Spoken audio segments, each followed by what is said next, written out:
61 कीर्ति केशव। इस एपिसोड को समझने के लिए पिछले एपिसोड को जरूर पढ़े। अब तक आपने पढ़ा। प्रीत शौर्य के सीने में सर राखी हुई थी, तभी शौर्य को एहसास हुआ उसके हाथ में कुछ गीला गीला है। उसने अपने हाथ को देखा तो उसका पूरा हाथ लाल रंग से सना हुआ था। उसने प्रीत के कंधे पर देखा जहां से खून गिर रहा था, उसकी पट्टी निकल चुकी थी। ये देखकर वह हैरान हो गया, प्रीत को चोट लगी हुई है। प्रीत ने भी अपने कंधे को देखा, उसने आंखें बंद कर ली। अभी तक तो उसे याद नहीं था और उसे दर्द का एहसास भी नहीं था, पर अब देखने के बाद उसे दर्द का एहसास होने लगा। अब आगे तुम्हें ये कैसे लगी? अंडरस्को शौर्य प्रीत के कांधे देख बोला।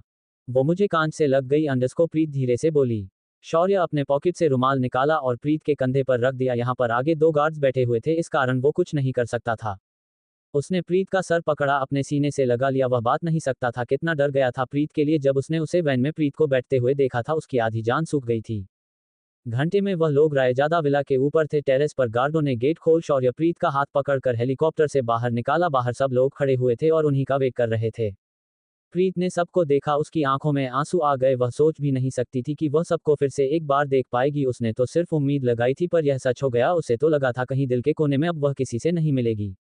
राजवीर जी ने जैसे ही प्रीत को देखा उसे गले लगा लिए। उन्होंने उसे बेटी कहा नहीं था, बेटी माना भी था। वह कितना घबरा गए थे उसे किडनैप होना सुनकर।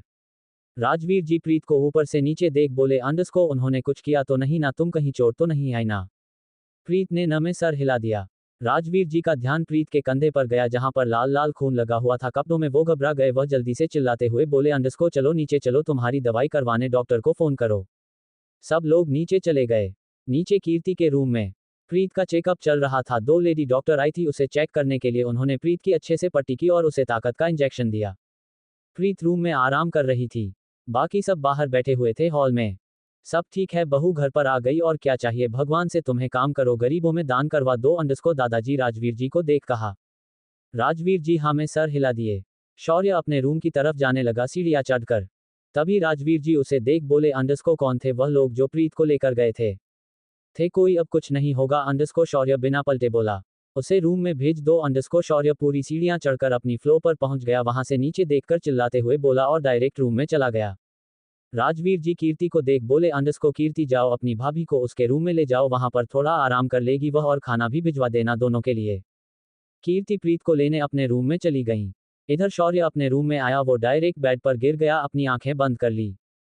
तभी रूम का गेट खुला, प्रीत अंदर आई। शौर्य को सोता देख वॉशरूम की तरफ बढ़ गई। पानी में गीले मत होना, अंडरस्को शौर्य आंख बंद किए बोला। प्रीत बस हाँ में सर हिलाकर अपने कपड़े लेकर वॉशरूम चली गई। यहाँ नीचे सब कल रात पूरे किसी ने भी नहीं सोया था। सब खाना खाकर अपने अपने रूम में चले गए सोने। आप सबको अच्छी नींद आने वाली थी क्योंकि प्रीत घर पर थी। केशव किचन में अपने लिए काफी बना रहा था। वो अभी सोने वाला तो नहीं था, उसे घर की सिक्योरिटी देखनी थी। तभी केशव को एहसास हुआ किसी ने उसके पेट पर हाथ रखा है। उसने सर नीचे कर देखा, उसके पेट पर 2 छोटे छोटे हाथ, बड़े बड़े नाखून वाली लड़की है। उसने अपनी आंखें बंद कर ली। वह कैसे नहीं जानता इन हाथों को? ये हाथ ने तो उसे परेशान कर रखा है। ये कीर्ति उसे हमेशा परेशान करती थी। मिस आप ये क्या कर रही है? अंडरस्को केशव झटके से कीर्ति के हाथ अपने पेट से छुड़वा लिया। आह, अंडरस्को कीर्ति उसके ऐसे धक्का देने से हैरान हो गई। वह 2 कदम पीछे हो गई, उसके हाथ पैर हल्का सा झटका लगा था। वह कैसे भूल सकती थी? केशव तो है कांडों का चैंपियन है, उसे हर तरीके की लड़ाई आती थी। वह खुद गार्डों को ट्रेनिंग देता था, उसे कभी कभी आर्मी में भी बुलाया जाता था। उसकी दर्द भरी आह सुनकर केशव हैरान हो गया, लेकिन खुद को रोकते हुए बोला, अंडरस्को सॉरी मैम, मुझे नहीं पता था, आपको लग जाएगी, प्लीज मुझे माफ कर दीजिए। कीर्ति उसे इतना डरता देख उसके पास आ गई। केशव उसे पास आता देख पीछे होने लगा। वो पूरा प्लेटफॉर्म से टिक गया। कीर्ति अपने दोनों हाथ प्लेटफॉर्म पर रख दिए। अब सिचुएशन ऐसी थी कि कीर्ति ने केशव को अपने दोनों हाथ से फंसा रखा था। केशव के पास जाने की जगह ही नहीं थी, वो बिल्कुल सहम कर खड़ा हुआ था। मुझे दर्द में देखकर तुम्हें दर्द हो रहा है? अंडरस्को कीर्ति अपनी एड़ी उठाकर केशव के पास अपना चेहरा कर बोली। नहीं नहीं मैम, अंडरस्को केशव अपना चेहरा पीछे कर डरते हुए बोला। आज तक वह कभी किसी से डरा नहीं था। वह हमेशा हर चीज का सामना करता था, चाहे कोई भी कठिनाई क्यों ना हो। लेकिन उसकी दुनिया में सबसे बड़ी कठिनाई जो वह कभी पार नहीं कर सकता था, वही कीर्ति थी। मतलब मुझे देखकर तुम्हें दर्द नहीं हुआ और तुम्हें अच्छा लगा? मैं दर्द में हूं, अंडरस्को कीर्ति केशव से दूर अपना चेहरा कर बोली। नहीं मतलब ऐसा नहीं है मैडम, मुझे अच्छा नहीं लगा, आप दर्द में हो, अंडरस्को केशव जल्दी से बोला। हाँ तो मतलब तुम्हें दर्द हुआ मुझे दर्द में देखकर, यही तो प्यार है ना, इसे ही प्यार कहते हैं, अंडरस्को कीर्ति केशव की टी शर्ट पकड़ बोली। मैं आप गलत समझ रही मुझे कि प्यार नहीं है, मैं आपका नौकर हूं, आप दर्द में है ये बात जानकर मुझे दुख हुआ। अगर आप कहें तो मैं आपको डॉक्टर के पास ले जा सकता हूं, अंडरस्को केशव जल्दी से बोला। तुम कितने गंदे इंसान हो, तुम्हें ये भी नहीं बोलना आता कि तुम मुझसे प्यार करते हो? तुम मुझसे प्यार करते हो, मुझे पता है करते हो, पर तुम इस बात से डर रहे हो कि भाई क्या कहेंगे, और साथ में बॉडीगार्ड हो और मैं अंकल के फ्रेंड की बेटी, इसलिए। पर मुझे इससे कोई फर्क नहीं पड़ता, मुझे तुमसे मतलब है। मैं आज से नहीं, तुमसे बचपन से प्यार करती हूँ। जब हम साथ में स्कूल पढ़ते थे, लेकिन तुम्हें कभी मेरी पड़ी ही नहीं थी। तुम्हें तो बस कीर्ति रोते हुए बोली शिखा की पड़ी थी, बस हमेशा से तुम सिर्फ उसे शिखा के ही होते आए हो। अंडरस्को कीर्ति रोते हुए बोली, उसकी आवाज भरा रा गई थी और साथ में आंखों में आंसू भी आ गए थे। मैं शिखा मेरी सिर्फ अच्छी दोस्त है, उसके अलावा और कुछ नहीं। अंडरस्को केशव उसे रोता देख बोला, तुम कहते हो उसे दोस्त, लेकिन वह नहीं, वह तो तुम्हें प्यार करती है और तुम्हें वह चुड़ैल अच्छी लगती है, और मैं तुम्हें तो काटती हूँ ना, तभी मुझसे ऐसे दूर भागते हो हमेशा से। और यह मुझे मैं बोलना बंद करो वरना तुम्हारा सर फोड़ दूंगी। अंडरस्को कीर्ति गुस्से में बोली, मैम मेरी तरफ से भी उसके लिए कुछ नहीं है, पर अगर वह सोचती है तो सोचने दीजिए, मुझसे उससे फर्क नहीं पड़ता है। अंडरस्को केशव आराम से बोला, ये सब मुझे मत बताओ, सब जानती हूँ मैं। तुम तो चाहते हो कि तुम्हारा पीछा मुझसे छूटे और तुम उस शिखा के पास जाओ और उससे शादी करो, छोटे छोटी बच्चे करो, और वह बच्चे मुझे बुआ बुआ कहकर बुलाए और वह शिखा मुझे चिढ़ाए जिंदगी भर। अंडरस्को कीर्ति केशव की टी शर्ट पकड़कर हिला डाली। केशव बेचारा वह वैसे ही डरा हुआ था कि कोई ए न जाए और उन दोनों को ऐसे ना देख ले, और ऊपर से यह कीर्ति बार बार उससे चिपक रही थी और उसे छू रही थी। मैम प्लीज आप दूर रहकर बात करिए। अंडरस्को केशव लगभग प्लेटफॉर्म से चिपक गया, अगर करती और पास आती तो वह डायरेक्ट प्लेटफॉर्म पर बैठ जाता।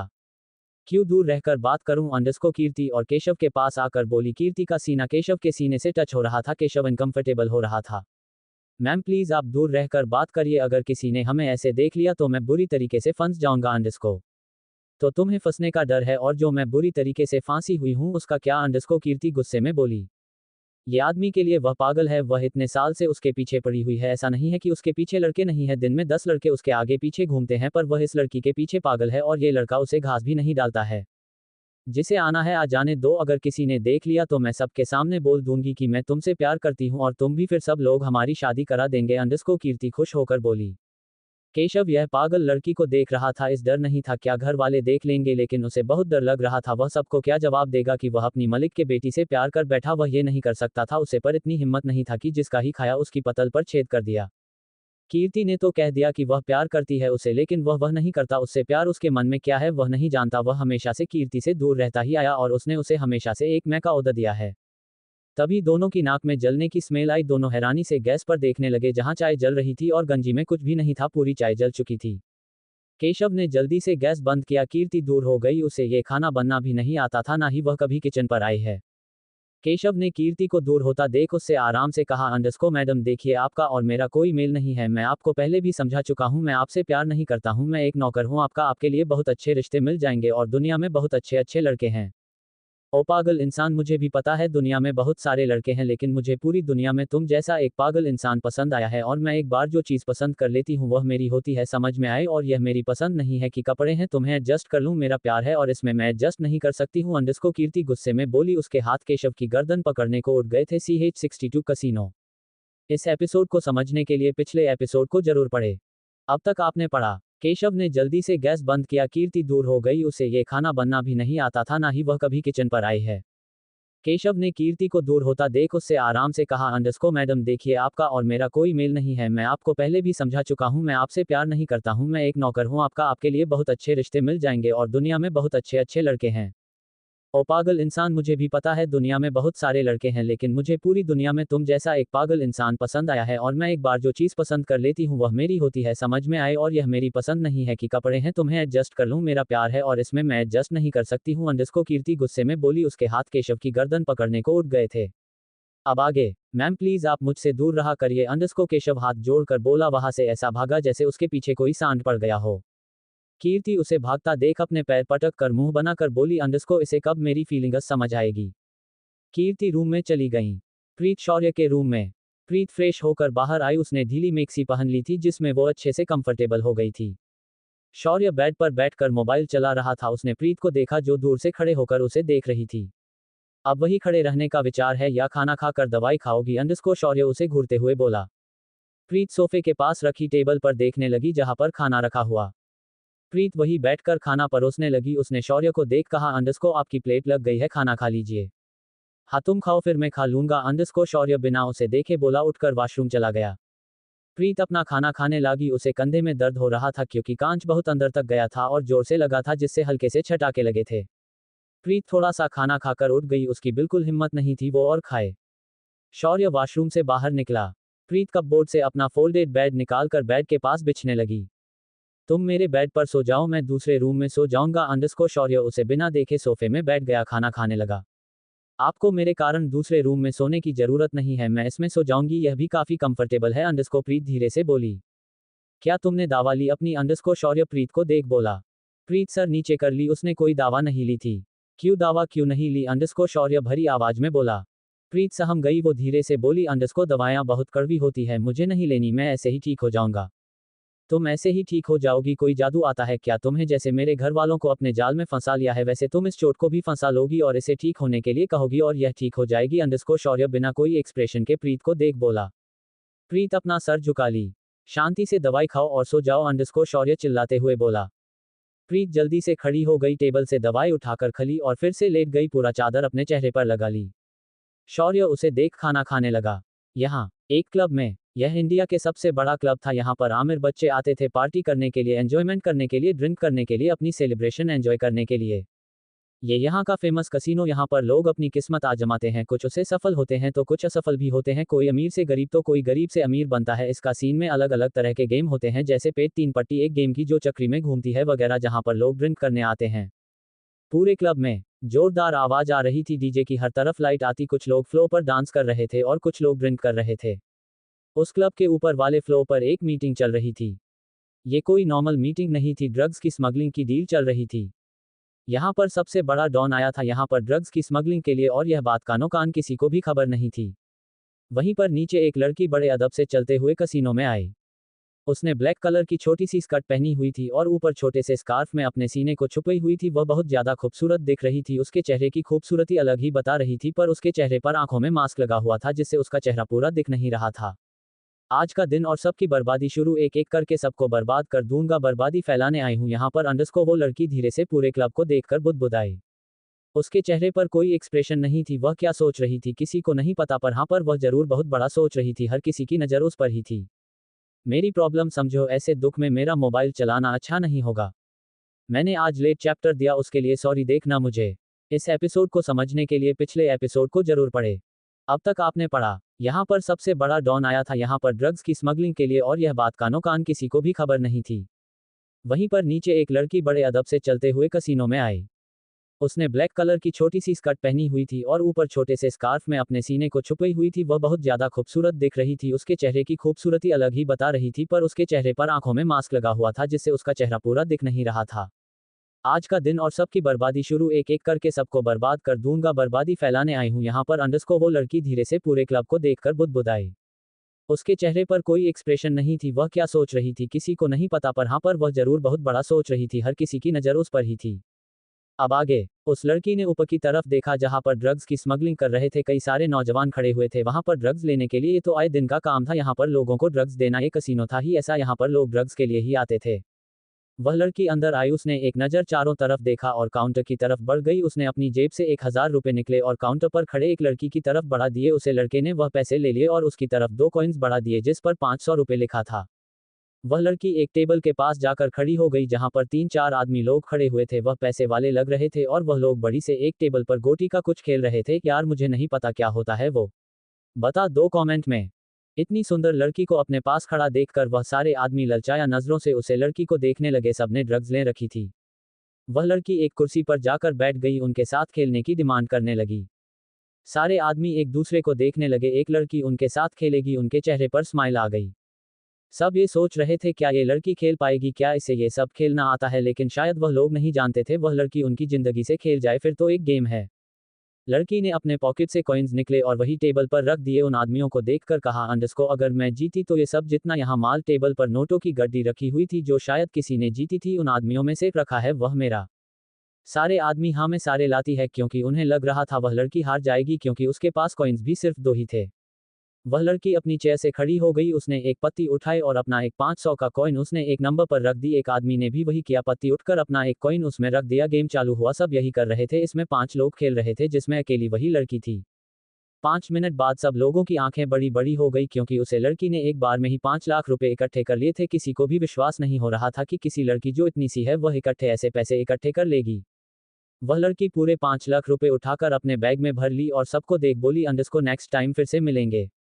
उसके चेहरे पर जो स्माइल आई थी वह हर किसी का दिल धड़कने के लिए काबिल थी। उसके चेहरे पर रेड लिपस्टिक जो उसे और कातिल दिख रही थी, वहां हर किसी आदमी का दिल मनसब डोल रहा था। वह लड़की अपना बैग उठाकर वहां से कसीनो से बाहर निकल गई। उसके जाते ही वह लड़का जो काउंटर पर बैठा हुआ था जिसमें उसे लड़की को कॉइन दिया था, उसने नीचे से एक बटन दबाया और उसी तरफ देखने लगा जहां पर वह लड़की गई थी। वह लड़की कासिनो से निकाल कर पैदल ही चलने लगी। उसने अपने कंधे पर बैग टंगा हुआ था। तभी सामने कई सारे हटे कट्टे आदमी आ गए जो शायद गुंडे लग रहे थे, उनके चेहरे से ही बताया जा सकता था। लड़की उन आदमियों को देखने लगी। क्या है बे, क्या चाहिए अंडरस्को? लड़की उन आदमियों को देख बोली। उनमें से एक आदमी ने बोला, अंडरस्को जो तेरे हाथ में है वह हमें चाहिए। ये पैसे मैं खुद अपनी किस्मत से कमाए हैं। पीछे कसीनो है, ज्यादा हो तो 1000 रुपए ले लो मुझसे, जैसे मैंने लगाए हैं वैसे तुम भी लगा कर वहां से पैसे कमा लो। वैसे तो मेरा और मन था कमाने का, लेकिन क्या है ना लालचपुरी वाला, इसलिए मैंने इतना ही कमाया अंडरस्को। लड़की अगड़ाई लेते हुए बोली। लड़की सनपटी, हमें मत दिखाना, वह बैग हमें दे दे और निकल यहाँ से, वरना हम जो तेरा हाल करेंगे वह जिंदगी भर तू कभी भूल नहीं पाएगी। तू जानती नहीं हम कौन है अंडरस्को? गुंडे ने कहा। हाँ, मैं तुम लोगों को नहीं जानती। लड़की अपने हाथ बात बोली। क्या तुम लोग मेरे रिश्तेदार हो या मेरी बुआ के लड़के बच्चे? क्या मेरी मौसी के या और अदर रिश्तेदार अंडरस्को? लड़की ने कहा। एक लड़की, वह बैग हमें दे पर यहाँ से निकाल, ये सब हमें मत बता अंडरस्को। गुंडे ने कहा। वो लड़की के पास आने लगा। लड़की उसे गुंडे को पास आता देख अपनी गर्दन घुमाने लगी। वह गोल गोल अपनी गर्दन घूमते हुए उसे गुंडे को देखी। वह गुंडा बिल्कुल उसके पास आ गया। उसने अपना हाथ उठाकर भाग लेने को हुआ। लड़की ने अपने दूसरे हाथ से उसे गुंडे का हाथ पकड़ ली और उसे घूमते हुए उसकी पीठ पर हाथ लगा दिया। अपनी टांग से घुटनों से पीठ पर जोर से प्रेस कर बोली, अंडरस्को साला मेरी मेहनत तो मुझसे छीनना चाहता है। ए लड़की छोड़ अंडरस्को, वो गुंडा दर्द से कराहता हुआ बोला। मैंने तो कुछ किया ही नहीं, तू ही आया था मुझे छूने के लिए और मुझे कोई मेरी मर्जी का छुए मुझे बिल्कुल नहीं पसंद अंडरस्को। लड़की ने कहा। गुंडे को छोड़ दिया जिससे गुंडा नीचे जमीन में जा गिरा। लड़की ने बैग को कसकर पकड़ा, अपनी सैंडल को हाथ में उठाया, वहां से पीछे पलटकर जोर लगाकर भागने लगी। गुंडों ने जैसे ही उसे लड़की को भागते हुए देखा वह भी उसके पीछे पीछे भागने लगे। गुंडों की सरदार ने कहा, अंडरस्को पकड़ उस लड़की को, वह लड़की भागने ना पाए। चारों पांचों गुंडे लड़की के पीछे भाग रहे थे। लड़की इतनी फुल स्पीड में भाग रही थी कि जैसे वह मैराथन में अभी फर्स्ट आ जाएगी। वह लड़की कोई नॉर्मल लड़की नहीं लग रही थी। भागते वक्त उसके बाल हवा में लहरा रहे थे। उसके कपड़े इधर उधर हो गए थे। वो भागते भागते एक सुनसान सड़क में आ गई। उसके पास सब कोई चॉइस नहीं थी, या तो उन गुरों के बीच में फंस जाती या फिर यहाँ से भागती, पर कहाँ भागती? दोनों साइड जंगल, बीच से एक रास्ता, वह रास्ता कहाँ जा रहा है ये पता नहीं उसे। वो लड़की हफ्ते हुए एक पेड़ के पीछे छिप गई, अपनी बैग को कसकर पकड़ लिया, आंखें बंद कर गहरी सांस लेने लगी। तभी उसके कानों में गुंडों की आवाज आई जो कह रहे थे, कहाँ गई वह साली, भागने ना पाए वो। अगर वह लड़की भाग गई तो हम बॉस को क्या जवाब देंगे? उसके पास पूरे 5 लाख रुपए ही। लड़की के हाथ कस गए बैग में। उसने मन में खुद से कहा, अंडरस्को साला ये दुनिया में भलाई का जमाना ही नहीं रहा है, साला मेरे पैसों के पीछे पागल हो गए हैं लोग, जाओ ना खुद जाकर काम को, मैंने इतनी मेहनत से कमाया है। वह आदमी लोग उसे रास्ता से आगे बढ़ गए, वह आप दिखाई भी नहीं दे रहे थे। लड़की ने जैसे ही देखा कि बर्थडे चले गए, वह रोड पर आई, उसने उसे तरफ देखा जहां गुंडे गए थे। वह फिर से इस कसीनो की तरफ भागने लगी क्योंकि उसको जाना दूसरी तरफ था, पर गुंडे के कारण इस तरफ भाग रही थी। वह लड़की भागते भागते एक बड़ी सी बिल्डिंग के पास आकर रुकी। यह फ्लैट थे, शायद ये बिल्डिंग अभी अभी नई बनी थी जिसके कारण बहुत कम लोग थे इस बिल्डिंग में। उसे लड़की ने सिक्योरिटी गार्ड को नमस्ते किया और अंदर चली गई। वह डायरेक्ट लिफ्ट से 3rd फ्लोर का बटन प्रेस किया और इंतजार करने लगी फ्लो का आने का। तभी उसे लगा कोई उसे घूर रहा है। उसने अपने बाजू में देखा जहां एक लड़का खड़ा उसे ऊपर से नीचे देख रहा था। उसने कपड़े ही ऐसे पहने थे। क्यों बे, क्या तूने पहले कभी लड़की को नहीं देखा जो ऐसे देख रहा है अंडरस्को? लड़की लड़के को देख बोली। लड़का उसके देखने से अनकंफर्टेबल होगा, उसने अपना चेहरा दूसरी तरफ कर लिया। लड़की ने जब लड़के को देखा कि उसने चेहरा दूसरी तरफ कर लिया, उसके सामने जाकर खड़ी हो गई। उसके चेहरे को पकड़ अपने दोनों हाथ से उसने कहा, अंडरस्को क्यों बे, अभी तो बड़े अच्छे से देख रहा था, अब क्या हो गया? देखना मुझे, अब तो मैं भी तुझे देख रही हूँ। लड़का और ज्यादा अनकंफर्टेबल हो गया। उसने पहली ऐसी लड़की देखी थी जो सामने से उसे देखने को कह रही थी। यहाँ रायजादा विला। प्रीत की नींद शाम के 4 बजे खोलें, कुछ तो नींद का असर था और कुछ दर्द का। वह अपनी आंख मालते हुए बिस्तर पर बैठ गई। उसने जैसे ही अपनी आंख मलना छोड़ा, उसकी नजरें सामने बैठे उसके पति से जा टिकी जो अपने लैपटॉप पर काम कर रहा था। बार बार फोन पर देखकर किसी से धीमे से बात कर रहा था, डांट रहा था। वह जब सो रही थी तब भी उसने उसे वहीं बैठे हुए देखा था, वह जाग रही है तब भी उसने उसे वहीं बैठे हुए देखा था। क्या वह सोया नहीं था? वह पूरी रात फ्लाइट से आया और सोया नहीं होगा उसकी टेंशन की वजह से, फिर अभी भी क्या इस इंसान को नींद नहीं आती? वह इतनी धीरे बात कर रहा था कि प्रीत तक आवाज ही नहीं पहुंच रही थी और कमरा इतना बड़ा था कि आवाज आना तो पॉसिबल ही नहीं था। प्रीत उठ गई, उसने अपना बैग को फोल्ड कर दिया। प्रीत वॉशरूम चली गई। वह जब वॉशरूम जा रही थी उसकी नज़र कोने पर गई जहां पर रोबोट का चार्जिंग पॉइंट था, लेकिन वहां पर रोबोट नहीं था और चार्जिंग पॉइंट भी जाता हुआ था। वह वार्डरोब से बाहर आई, उसने शौर्य को देख धीरे से कहा, अंडरस्कोर रोबोट कहाँ है आपका? तुम्हें क्या करना है उससे शांति से अपना काम करो और निकलो यहाँ से, अंडरस्कोर शौर्य बिना उसे देखे बोला। प्रीत हाँ में सर हिला दी, वॉशरूम चली गई पर उसकी नज़र बार बार रोबोट वाली जगह पर जा रही थी जहां वो खाली था। प्रीत फ्रेश होकर बाहर आई, शौर्य को देख बोली, अंडरस्कोर आपके लिए काफ़ी भिजवाऊं? नहीं मैंने पी लिया, तुम जैसे गवार के हाथ की काफ़ी तो कभी नहीं पीऊंगा, अंडरस्कोर शौर्य ने कहा। प्रीत हाँ में सर हिलाकर नीचे चली गईं। हाल में सब लोग अभी चाय पी रहे थे, प्रीत को नीचे आता देख उसका हाल चाल पूछने लगे। प्रीत कहीं दर्द तो नहीं हो रहा है ना, अंडरस्कोर सीमा जी ने पूछा। प्रीत अपना सर हिला दी, वहीं बैठकर उनके साथ चाय पीने लगी क्योंकि उसे किचन में जाना तो अलाउड ही नहीं था जब तक वह ठीक नहीं हो जाती। मैम आप क्यों नहीं समझती? इस एपिसोड को समझने के लिए पिछले एपिसोड को जरूर पढ़े। अब तक आपने पढ़ा। प्रीत फ्रेश होकर बाहर आई, शौर्य को देख बोली, अंडरस्कोर आपके लिए काफ़ी भिजवाऊं? नहीं मैंने पी लिया, तुम जैसे गवार के हाथ की काफ़ी तो कभी नहीं पीऊंगा, अंडरस्कोर शौर्य ने कहा। प्रीत हाँ में सर हिलाकर नीचे चली गईं। हाल में सब लोग अभी चाय पी रहे थे, प्रीत को नीचे आता देख उसका हाल चाल पूछने लगे। प्रीत कहीं दर्द तो नहीं हो रहा है ना, अंडरस्कोर सीमा जी ने पूछा। प्रीत अपना सर हिला दी, वहीं बैठकर उनके साथ चाय पीने लगी क्योंकि उसे किचन में जाना तो अलाउड ही नहीं था जब तक वह ठीक नहीं हो जाती। अब आगे, रात का वक्त, सब खाना खाकर रूम में चले गए सोने। प्रीत शौर्य का रूम। शौर्य रूम में नहीं था, वह अपनी किसी मीटिंग के लिए नीचे स्टडी रूम में बैठा हुआ था, उसके साथ कार्तिक भी था। प्रीत कंधे की पट्टी निकलकर उसमें पाउडर लगा रही थी, पट्टी के कारण उसे खुजली हो रही थी। उसने अपनी मैक्सी गाउन को एक कंधे से नीचे कर रखा था। रात के 10 बज रहे थे, उसे नींद नहीं आ रही थी क्योंकि वह पहले ही सो चुकी थी दोपहर में, अब उसकी नींद पूरी उड़ चुकी थी, उसकी आंख में नींद नहीं थी। वह पाउडर लगाकर बालकनी में चली गई। उसने दिन में कभी बालकनी देखी ही नहीं थी कि बालकनी दिखती कैसी है, अभी वह रात में आई थी, वहां लगे फूलों की ठंडी ठंडी हवा और सुंधी सुंधी स्मेल बहुत अच्छी लग रही थी। उसने अपने दोनों हाथ बांध लिए और ऊपर आसमान को देखने लगी, सब कुछ कितना खूबसूरत था, उसने कभी सोचा भी नहीं होगा कि उसे ऐसी जिंदगी जीने मिलेगी, उसका कोई होगा जो उसका ख्याल रखना होगा। आज जब वह शौर्य के गले लगी तो कितना हसीन था ना, कितना खूबसूरत था, वह जिंदगी यही तो है उसकी जहां उसका पति इस सीने से लगा कर रखें। उसने सोचा भी नहीं था कि शौर्य उसे बचाने आ जाएगा और उससे इतने प्यार से बात करेगा। प्रीत वही नीचे जमीन में लेट गई, वैसे तो वहां पर हरी कलर की घास लगाई गई थी आर्टिफिशियल, जिससे वहां गाड़ने का तो कोई चारा ही नहीं था। प्रीत आराम से लेट गई, ऊपर आसमान को देखने लगी जो कितना साफ दिख रहा था, तारे चमक रहे थे, आधा चांद भी अपनी रोशनी फैला रहा था। एक तरफा ही सही, प्यार तो प्यार है, उसे हो ना हो, लेकिन मुझे बेशुमार है। जरूरी नहीं कि तुम भी चाहो मुझे। मेरा इश्क है, एक तरफा भी हो सकता है। प्रीत आंख बंद कर आज हुआ उसके बारे में सोचने लगी। उसने कभी नहीं सोचा था उसका पति इतना अमीर होगा कि उसका खुद का प्लेन होगा, जेट होगा, हेलीकॉप्टर होगा और इतने सारे लोग जो कहां कहां फैले हुए हैं। पहले तो उसने सिर्फ गार्ड्स को देखा था, लेकिन आज उसने उन लोगों को भी देख लिया। वो लोग शौर्य का कितना सम्मान कर रहे थे, तो उनका सर झुका हुआ था, वो सर झुकाकर बात कर रहे थे, उससे नजरें मिलाने की हिम्मत नहीं थी और उसकी आज्ञा का पालन भी कर रहे थे। शौर्य को गले लगाना याद कर उसके चेहरे पर स्माइल आ गई, आज तक उसके चेहरे पर कभी नहीं आई थी, आज वो स्माइल पहली बार थी और वह भी शौर्य को याद करके।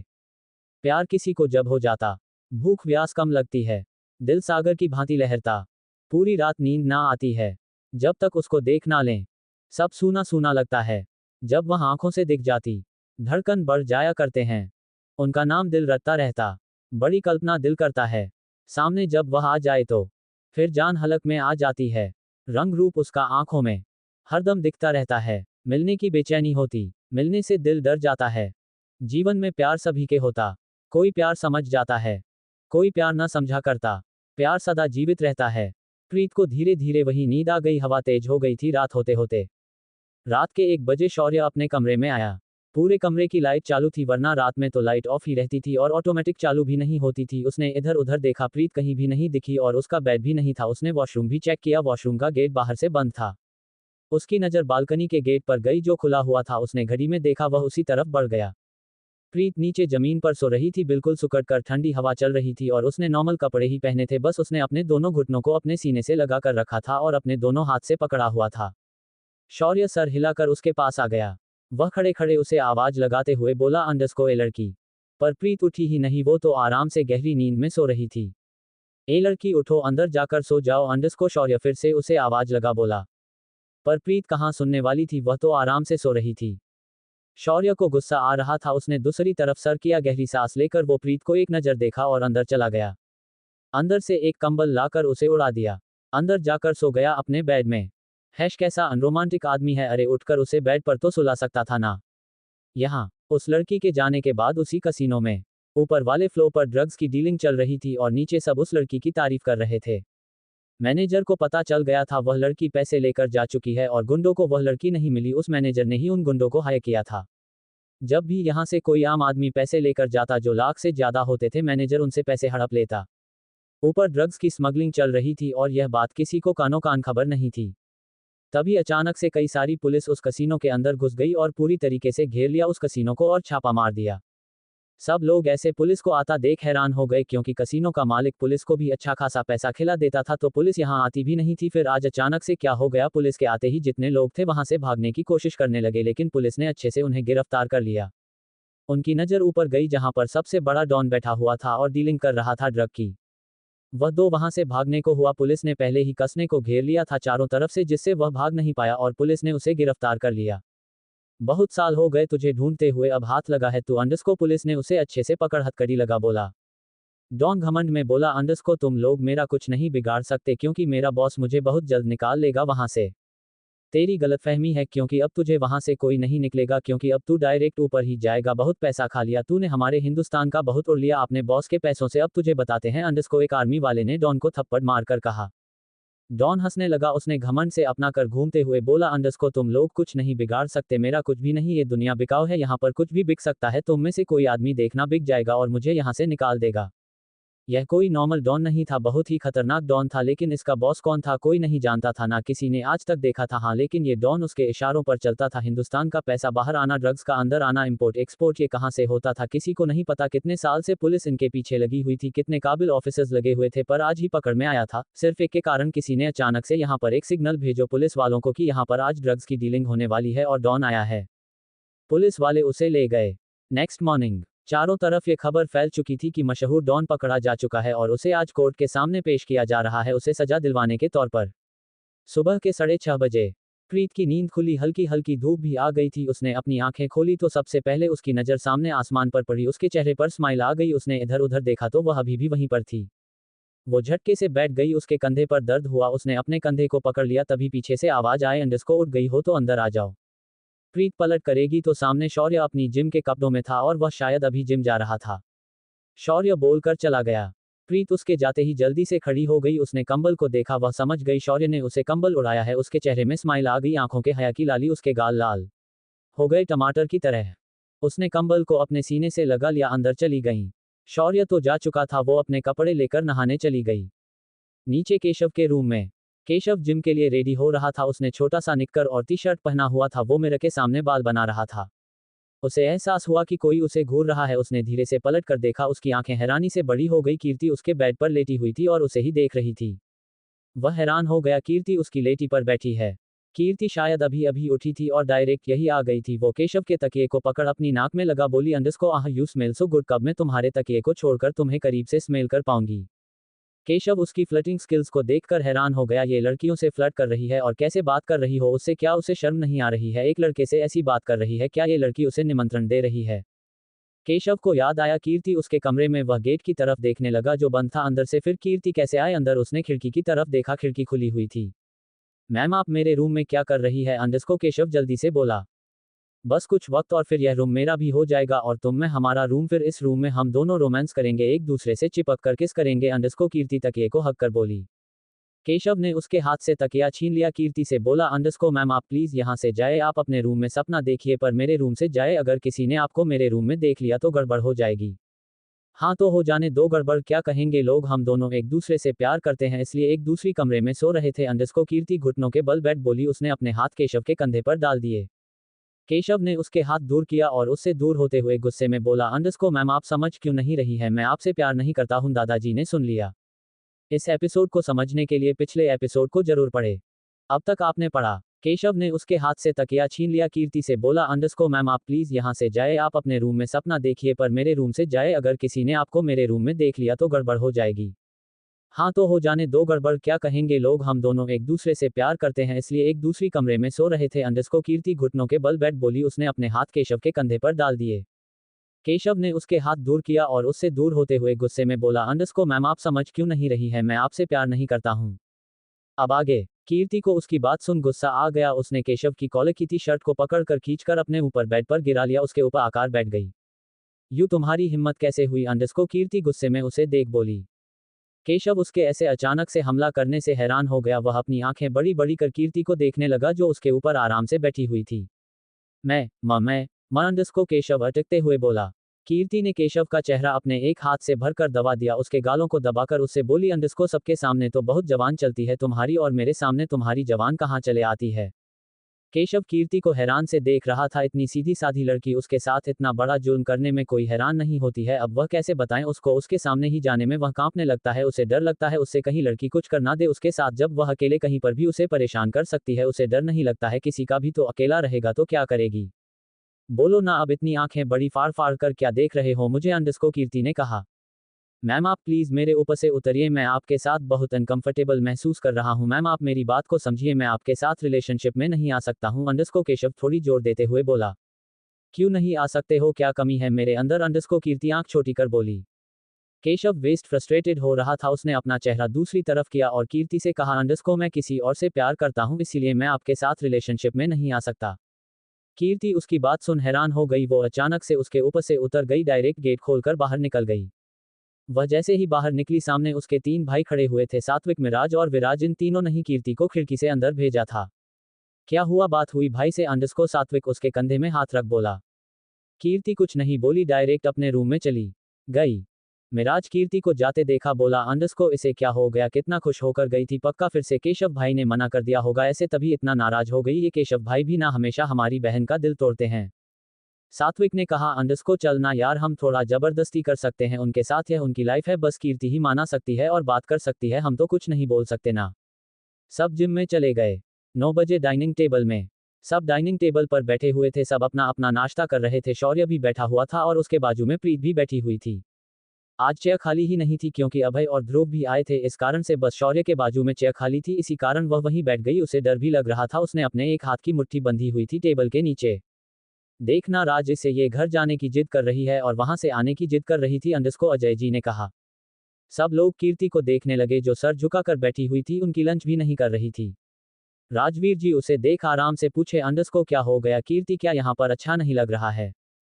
कीर्ति अपना सर उठाकर सबको देख बोली, अंडरस्को बहुत टाइम हो गया और मेरी पढ़ाई भी बाकी है, इसीलिए अब जाते हैं हम यहाँ से। यहाँ क्या करेंगे, सब लोग अपने अपने काम में रहते हैं, मैं किसी को परेशान नहीं करना चाहती। किसी को परेशान नहीं कर रही हो? अंडरस्को शौर्य उसे देख बोला।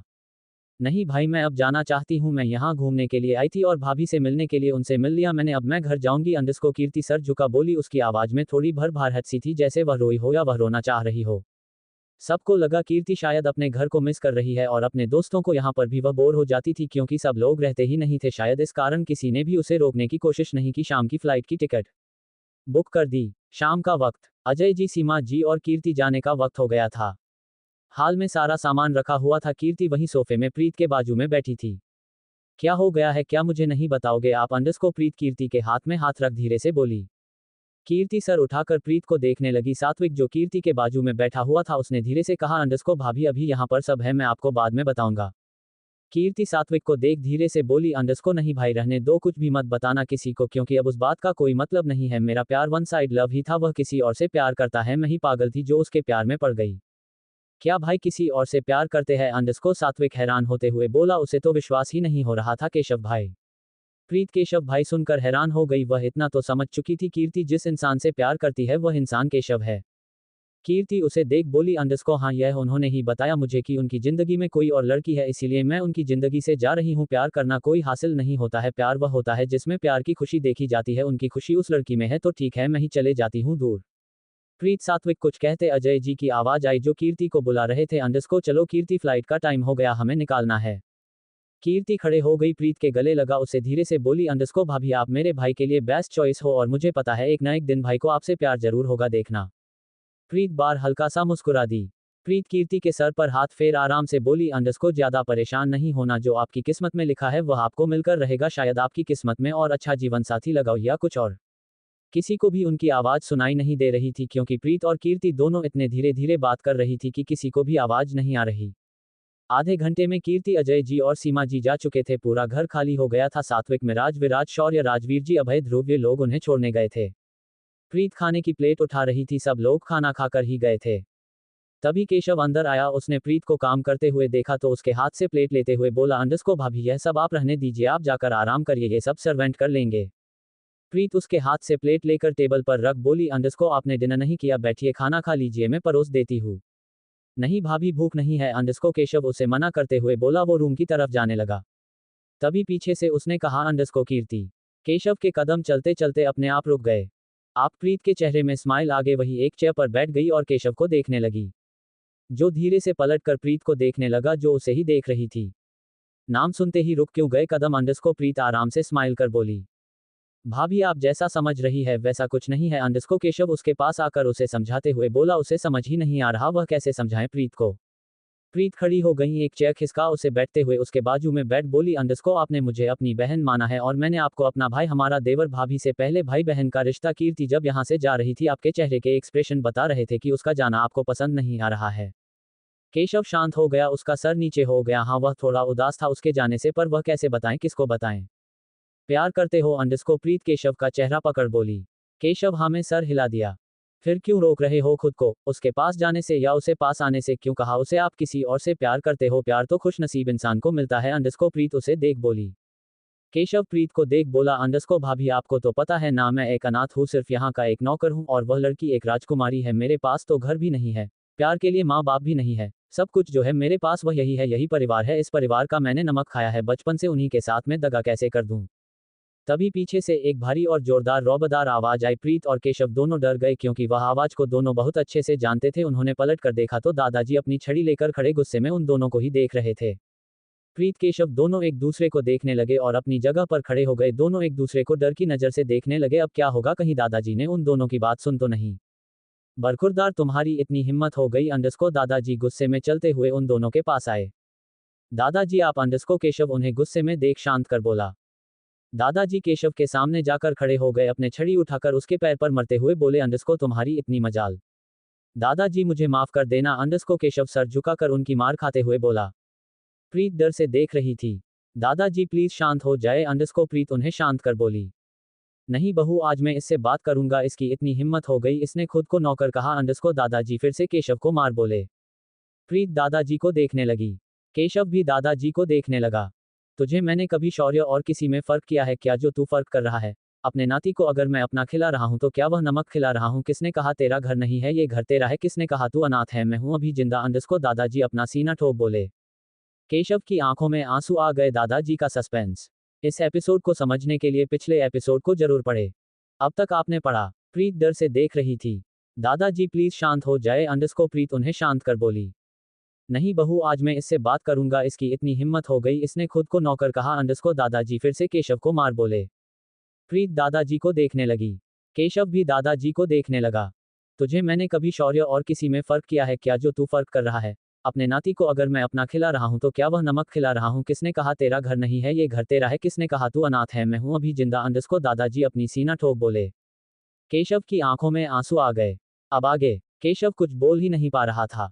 प्रीत डरी हुई थी, कहीं दादाजी ने अगर उनकी बात सुन ली तो जो नहीं होना होगा वह हो जाएगा। तूने सोच कैसे लिया कि तू इस घर का नौकर है, अंडरस्को दादाजी गुस्से में केशव को मार छड़ी मार बोले। केशव बस चुपचाप उनकी मार खा रहा था। तभी दादाजी अपने दिल पर हाथ रख लिए। प्रीत केशव दोनों ने उन्हें पकड़कर चेयर में बैठाया। प्रीत ने उन्हें पानी पीने को दिया। दादाजी पानी का गिलास अलग करते हुए बोले, अंडरस्को मुझे कोई पानी नहीं पीना है, मुझे आज बात करनी है। क्या बात करनी है आपको, अंडरस्को प्रीत केशव को देख धीरे से दादाजी से बोली। इसने अभी क्या कहा, ये कीर्ति से प्यार करता है, क्या ये सच है? अंडरस्को दादाजी प्रीत को देख बोले। केशव ने कसकर आंख बंद कर ली। वह अंदर ही अंदर डरा हुआ था, अब क्या होगा? दादाजी ने सुन लिया, अब तो उसकी खैर नहीं, फिर धीरे धीरे सबको पता चल जाएगा और शौर्य को पता चला तो वह क्या करेगा? उसे पता चला कि वह उसकी बहन पर नजर डाल रहा था तो प्रीत केशव के हाथ को पकड़ धीरे से बोली, अंडरस्को हाँ दादाजी, केशव भैया कीर्ति से प्यार करते हैं और वह इसीलिए उसे नहीं बता रहे हैं क्योंकि यह आपकी इज्जत करते हैं। केशव प्रीत को देखने लगा। प्रीत पलके झपकाकर उसे शांत रहने को बोली। दादाजी केशव को देख बोले, अंडरस्को किस चीज की इज्जत? यह कोई इज्जत नहीं करता है मेरी, अगर इज्जत करता तो सामने आकर बोलता है, ये सीना ठोक कर बोलता कि यह कीर्ति से प्यार करता है। क्या मैं उसे इससे दूर कर देता? जब दो लोग राजी हैं तो कोई क्यों माना करता? अरे कितनी खुशी की बात है, बेटी घर पर ही आएगी। प्रीत और केशव दोनों हैरानी से दादाजी को देखने लगे। अभी दादाजी ने क्या कहा? उन्हें कोई प्रॉब्लम नहीं है उन दोनों के प्यार करने से। दादाजी दोनों को एक दूसरे को देखता देख बोले, अंडरस्को मुझे क्यों प्रॉब्लम होगी? ये लड़का केशव के कंधे पर मार बोले, मुझे पहले नहीं बता सकता था? सारे नालायक, मैंने ही पाल रखे एक बीवी उठा लाया है शौर्य, लेकिन उसे मतलब ही नहीं है। प्रीत उनकी बात सुन अपना सर झुका ली, और एक तू जिसे प्यार तो हुआ है लेकिन मतलब ही नहीं है। अरे सोचा था इस जन्म में अपने नाती पोता देख कर जाऊंगा, पर नहीं, मेरी किस्मत में तो तुम जैसे नालायक लिखे हुए हो। केशव उनकी बात सुनकर अपने घुटनों के बल बैठ गया और दादाजी के हाथों को पकड़ बोला, अंडरस्को दादाजी, क्या आपको इससे कोई परेशानी नहीं है ना कि मैं कीर्ति से प्यार करता हूँ?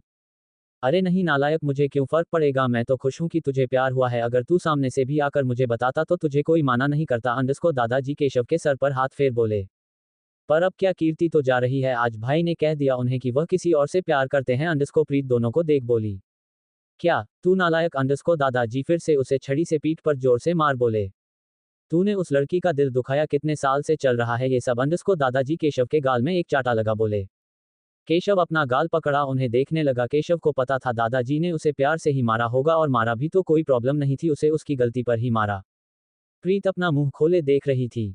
बहू उन्हें फोन करो, उन्हें कहो अपनी फ्लाइट कैंसिल करके घर आए। अंडरस्को दादाजी प्रीत को देख बोले, नहीं दादाजी प्लीज ऐसा कुछ मत करिए, अगर शौर्य भाई को पता चला तो वह बहुत गुस्सा करेंगे। अंडरस्को केशव उन्हें रोक बोला, भाई अगर प्यार किया है तो सामने रखिए, ऐसे में तो कीर्ति आपके सामने से किसी और के साथ भी जा सकती है। आज तो आपने उनसे ये कह दिया है कि आप किसी और से प्यार करते हैं, ऐसे में कोई लड़की कब तक किसका इंतजार करेगी? अंडरस्को प्रीत आराम से उसे देख समझा बोली, भाभी प्यार का नाम ही होता है तपस्या, अगर उसकी खुशी उसे इंसान में, अगर वह कीर्ति को खुश रख रहा है तो मुझे इससे कोई परेशानी नहीं है। प्यार का तो मतलब ही होता है ना कि वह इंसान खुश रहे। अंडरस्को केशव प्रीत को देख बोला, पर इतने साल से तो वह किसी और के साथ भी जा सकती थी, वह तो आपसे इतनी दूर थी, पर वह किसी के पास नहीं की और आपके जवाब का इंतजार कर रही थी। वह भी यहाँ पर आपका जवाब लेने को थी, तो इसका मतलब तो यही हुआ ना कि उसकी खुशी आपके साथ है। सामने रहकर बात कर लेना आराम से उनसे। और अब तो दादाजी ने भी हाँ कह दी है। अंडरस्को प्रीत ने कहा, हाँ मैं बात करूंगा ना, अजय से अपनी बेटी का हाथ मेरे नाती के हाथ पर दे दे, और ऐसा कोई पैदा नहीं हुआ है जो रायजादा को अपनी बेटी ना दे सके। अंडरस्को दादाजी गुरूर से बोले। प्रीत हॉल में आकर टेलीफोन उठाकर शौर्य का नंबर डायल कर दादाजी को दे दी।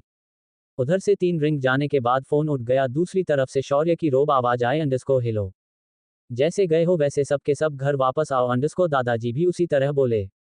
क्या? अंडरस्को शौर्य उसकी बात सुन कंफ्यूज होकर बोला। दादाजी ने फिर कहा, अंडरस्को मैं ये कह रहा हूँ सब के सब घर वापस आओ, मुझे सबसे कोई जरूरी बात करनी है, फ्लाइट को कैंसिल करो। कोई प्रॉब्लम है क्या? कहीं आपको कुछ दर्द तो नहीं कर रहा है? मैं अभी डॉक्टर को बुलाता हूँ। अंडरस्को शौर्य जल्दबाजी में बोला, कुछ नहीं हुआ मुझे, मैं ठीक हूँ रुपए। अंडरस्को दादाजी उसकी बात सुन बोले, तो फिर क्या हुआ है? अभी तो हम निकले हैं, अभी तो हम एयरपोर्ट भी नहीं पहुंचे हैं, फिर क्या हो गया अचानक से? अंडरस्को शौर्य ने पूछा। अरे तुम्हें समझ में नहीं आ रहा है, मुझे जरूरी बात करनी है, अपने बाप को फोन दो। अंडरस्को दादाजी गुस्से में बोले। ये शौर्य भी ना बड़े क्वेश्चंस करता है। शौर्य ने अपने बाजू में बैठे राजवीर जी को फोन दे दिया। राजवीर जी फोन कान में लगाते ही दादाजी ने कहा, अंडरस्को सब लोग घर वापस आओ। क्या हुआ है ऐसे अचानक क्यों? अंडरस्को राजवीर जी भी हैरान होकर बोले। दादाजी अपनी आंख बंद कर गुस्से में बोले, अंडरस्को अब क्या सब कुछ मैं फोन पर ही बता दूं? तुम सब नालायक क्या मेरे ही सीने पर बैठने के लिए हुए हो? घर आओ शांति से, सबके सब सबको एक एक करके बताता हूं। राजवीर जी उनकी बात सुन फोन काट दिए। ड्राइवर को देख बोले, अंडरस्को सारी गाड़ियों को बोलो रायजादा विला चलने को, कुछ अर्जेंट काम आ गया। ड्राइवर ने अपने माइक्रोफोन से इंस्ट्रक्शन दिए। सारी गाड़ियां फिर से पलट गई और रायजादा विला के लिए निकल गई। यहाँ रायजादा विला में प्रीत दादाजी दोनों सोफे में बैठे थे। केशव इधर उधर टहल रहा था, अपने नाखून चबा रहा था। वह बहुत ज्यादा परेशान था, क्या होगा, क्या बोलेगा वह किसी को? अगर अजय जी ने मना कर दिया तो वैसे भी वह अपनी बेटी के लिए बहुत पजेसिव है। अगर उन्होंने अपनी बेटी का हाथ उसके हाथ में देने से मना कर दिया तो, अगर उन्होंने इनकार कर दिया तो फिर वह खुद को समझा बोला तो उसे कुछ फर्क नहीं पड़ेगा। हाँ बस ये सोच लेगा कि उसका प्यार वन साइड था, वैसे तो नहीं, क्योंकि कीर्ति भी उससे प्यार करती थी। वो इतना परेशान आज तक किसी भी डिसीजन से नहीं हो जिस तरीके से वह आज था। दादाजी और प्रीत दोनों से देख रहे थे। तभी बाहर गाड़ियां रुकने की आवाज आई। केशव बाहर देखने लगा, उसने दादाजी और प्रीत को देखा। प्रीत खड़ी हो गई, किनारे जाकर खड़ी हो गईं। सब लोग अंदर आए। राजवीर जी सामने दादाजी को बैठे देख बोले, अंडरस्को क्या हो गया, ऐसे अचानक क्यों बुलाया? अब क्या बाहर से ही बता दूं? अंदर आ जाओ ना। अंडरस्को दादाजी थोड़ा जोर दे बोले। जाओ बहू, सबके लिए चाय नाश्ते का प्रबंध करो और मिठाइयां भी बनवा लेना। अंडरस्को दादाजी प्रीत को देख बोले। प्रीत हाँ में सर हिला दी। राजवीर जी दादाजी के बाजू में बैठ गए। उन्होंने दादाजी का हाथ पकड़कर बोला, अंडरस्को आपको कहीं दर्द तो नहीं कर रहा है ना? कुछ हुआ है हमें बताए। दादाजी उनसे अपना हाथ छोड़ा बोले, अंडरस्को कोई बच्चा नहीं हूं जो मुझे कहीं दर्द देगा तो मैं ऐसे सबको बुला लूंगा, हॉस्पिटल खुद चला जा सकता हूं मैं यहाँ कुछ जरूरी काम के लिए बुलाया। दादाजी सबको देख बोले अंडरस्को बैठ जाओ सब लोग। अजय जी, सीमा जी, शौर्य, सात्विक, मिराज, विराज, अभय, ध्रुव सब लोग बैठ गए। कीर्ति किचन की तरफ बढ़ने लगी। दादाजी उसे रोक बोले अंडरस्को आओ बेटा बैठो तुम भी। मैं भाभी के पास जा रही हूँ। अंडरस्को कीर्ति दादाजी को देख बोली। तुम बैठो तुम्हारी भाभी आ जाएगी अंडरस्को दादाजी ने कहा। मिराज उन्हें ऐसे बात करता देख बोला अंडरस्को दादाजी आप इतना सस्पेंस क्यों बढ़ा रहे हो, बताओ ना क्या हुआ है। अरे बताता हूँ ना नालायक, शांति रख अंडरस्को दादाजी अपनी चप्पल निकल बोले। मिराज पीछे हो गया वरना उसे आज पढ़ ही जाती। प्रीत सबके लिए नाश्ता लेकर आई, टेबल पर रख कीर्ति को पकड़ अपने पास बैठा ली। चलो शुरू करो अंडरस्को दादाजी प्लेट से एक मटरी उठाकर खाते हुए बोले। किसी को भी उनकी बात समझ में ही नहीं आ रही थी, यह हो क्या रहा है। आपने ये खाने के लिए हमें रास्ते से बुलाया है अंडरस्को शौर्य दादाजी को देख बोला। मिराज धीरे से विराज के कान में बोला अंडरस्को लगता है बुढ़ापे में इनका दिमाग सठिया गया है। प्रीत जो उनके दूसरे वाले सोफे में बैठी हुई थी उसने सुन लिया, वह विराज को घूरने लगी। मिराज ने कान पकड़कर सॉरी कहा। प्रीत दादाजी को देखने लगी। दादाजी अजय जी और सीमा जी को देख बोले अंडरस्को मैं बहुत बड़ी बात बोलने जा रहा हूं यहाँ पर, इसलिए सबको बुलाया है। अजय जी आराम से बोले अंडरस्को हाँ बोलिए। मैंने तुझ पर और राजवीर पर अलग व्यवहार नहीं रखा, इसीलिए जो सोचूंगा जो बोलूंगा अपने ध्यान में रखकर बोलूंगा अंडरस्को दादाजी अजय जी को देख बोले। अब सब लोगों को चिंता होने लगी, ऐसा क्या हो गया दादाजी को जो ऐसी बात कर रहे हैं। अब सब लोगों को चिंता होने लगी, ऐसा क्या हो गया, क्या हो गया दादाजी को जो ऐसी बातें कर रहे हैं। शौर्य प्रीत को देखने लगा जो दादाजी को देख रही थी। उसके चेहरे पर सबके जैसे क्यूरियोसिटी नहीं थी। शौर्य समझ गया प्रीत को पता है शौर्य प्रीत किस। इस एपिसोड को समझने के लिए पिछले एपिसोड को जरूर पढ़े। अब तक आपने पढ़ा। प्रीत जो उनके दूसरे वाले सोफे में बैठी हुई थी उसने सुन लिया, वह विराज को घूरने लगी। मिराज ने कान पकड़कर सॉरी कहा। प्रीत दादाजी को देखने लगी। दादाजी अजय जी और सीमा जी को देख बोले अंडरस्को मैं बहुत बड़ी बात बोलने जा रहा हूं यहाँ पर, इसलिए सबको बुलाया है। अजय जी आराम से बोले अंडरस्को हाँ बोलिए। मैंने तुझ पर और राजवीर पर अलग व्यवहार नहीं रखा, इसीलिए जो सोचूंगा जो बोलूंगा अपने ध्यान में रखकर बोलूंगा अंडरस्को दादाजी अजय जी को देख बोले। अब सब लोगों को चिंता होने लगी, ऐसा क्या हो गया, क्या हो गया दादाजी को जो ऐसी बातें कर रहे हैं। शौर्य प्रीत को देखने लगा जो दादाजी को देख रही थी। उसके चेहरे पर सबके जैसे क्यूरियोसिटी नहीं थी। शौर्य समझ गया प्रीत को पता है। अब आगे। मैंने कीर्ति के लिए एक लड़का देखा है शादी के लिए अंडरस्को दादाजी अजय जी को देख बोले। सब लोग उनकी बात सुनकर हैरान हो गए, ऐसे अचानक लड़का, अभी तक तो सब कुछ ठीक था, फिर ऐसे अचानक कौन सा लड़का आ गया दादाजी के सामने जिससे दादाजी ऐसे सबको बुलाकर लड़का बता रहे हैं। हाँ मैं जानता हूँ ये बात सुनकर सब शौक है, मुझे ये भी पता है ये काम तो एक बाप का होता है, लेकिन यह मैं कर रहा हूँ। क्या तुम लोगों को मेरी पसंद से कोई परेशानी है तो बता दो अंडरस्को दादाजी सबको देख थोड़ी जोर से बोले। नहीं कोई परेशानी नहीं है, लेकिन ऐसे अचानक, अभी तो वह छोटी है, अभी तो कार्तिक की शादी करनी है अंडरस्को सीमा जी ने कहा। उनकी भी चिंता करना जायज था, अभी कीर्ति थी ही कितने साल की। दादाजी अजय जी और सीमा जी को देख बोले अंडरस्को ठीक है, तो अब मैं एक दादा के खातिर अजय तुमसे कुछ कहना चाहता हूँ। हाँ बोलिए अंडरस्को अजय जी ने कहा। मुझे कोई शादी नहीं करनी है अंडरस्को कीर्ति खड़े होकर बोली। प्रीत उसका हाथ पकड़ खींचते हुए उसे फिर से सोफे में बैठा दी और उसे शांत रहने का इशारा किया। कीर्ति केशव की देखने लगी जो बिल्कुल सीधा शांत खड़ा था। कीर्ति की आंख में आंसू आ गए। केशव को कोई फर्क ही नहीं पड़ रहा था। मैं तुमसे तुम्हारी बेटी का हाथ अपने नाती केशव के लिए मांगता हूँ अंडरस्को दादाजी हाथ जोड़कर अजय को देख बोले। सब लोग हैरान हो गए। अजय जी ने दादाजी का हाथ अलग किया और उनसे कहा अंडरस्को आप हाथ क्यों जोड़ रहे हैं हमारे सामने। कीर्ति को उनकी बात पर विश्वास नहीं हो रहा था, वो हैरानी से सुन रही थी, उसके कान में भरोसा नहीं हो रहा था। दादाजी अजय जी को देख बोले अंडरस्को जब इंसान एक बाप से उसकी बेटी मांगता है तो वह कोई छोटी मोटी चीज नहीं मांग रहा है, बहुत बड़ी चीज मांग रहा है, इसीलिए मैं हाथ जोड़ रहा हूं। मैं ये भी कह रहा हूं तुम्हारी बेटी को कभी इस घर में कोई दिक्कत नहीं होगी। अजय जी या फिर कोई कुछ कहता। कीर्ति खड़े होकर बोली अंडरस्को मुझे ये शादी नहीं करनी। सब लोग कीर्ति को देखने लगे। केशव भी हैरान से कीर्ति को देखने लगा। कीर्ति दादाजी को देख बोली अंडरस्को दादाजी आई एम सॉरी पर मैं आपके नाती से शादी नहीं कर सकती क्योंकि उसकी जिंदगी में कोई और लड़की है। उसकी बात सुनकर सब लोग केशव को देखने लगे। कीर्ति बिना किसी की बात सुने अजय जी से बोली अंडरस्को कल सुबह की फ्लाइट बुक कर देना, अगर आप लोग को नहीं चलना है तो मैं अकेली चले जाऊंगी। वो वहां से रूम में चली गई। दादाजी कीर्ति को जाते थे केशव को घूरते हुए अजय जी से बोले अंडरस्को क्या किसी को कोई परेशानी है तो मुझे अभी बता सकता हूँ।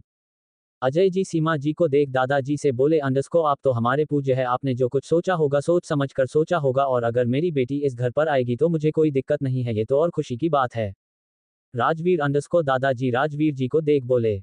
राजवीर जी अपना कर हिलाते हुए बोले अंडरस्को आपने जो सोचा होगा ठीक है, लेकिन एक बार केशव और कीर्ति से पूछ लीजिए, हम ऐसे में बिना पूछे उनकी शादी थोड़ी ना करवा सकते हैं। तुम लोग हाँ कर दो तो किसी की जरूरत ही नहीं पड़ेगी, वो लोग राजी हो ही जाएंगे अंडरस्कोर दादाजी ने कहा। सब लोग केशव को देखने लगे। केशव सबको ऐसा देखा देखा अपना सर झुका लिया, उससे बड़ा अजीब लग रहा था, सब लोग उसे देख रहे थे। शौर्य अपनी जगह से खड़ा हुआ केशव के पास आने लगा, उसे पास आता देख केशव डर गया, उनसे सर झुका लिया।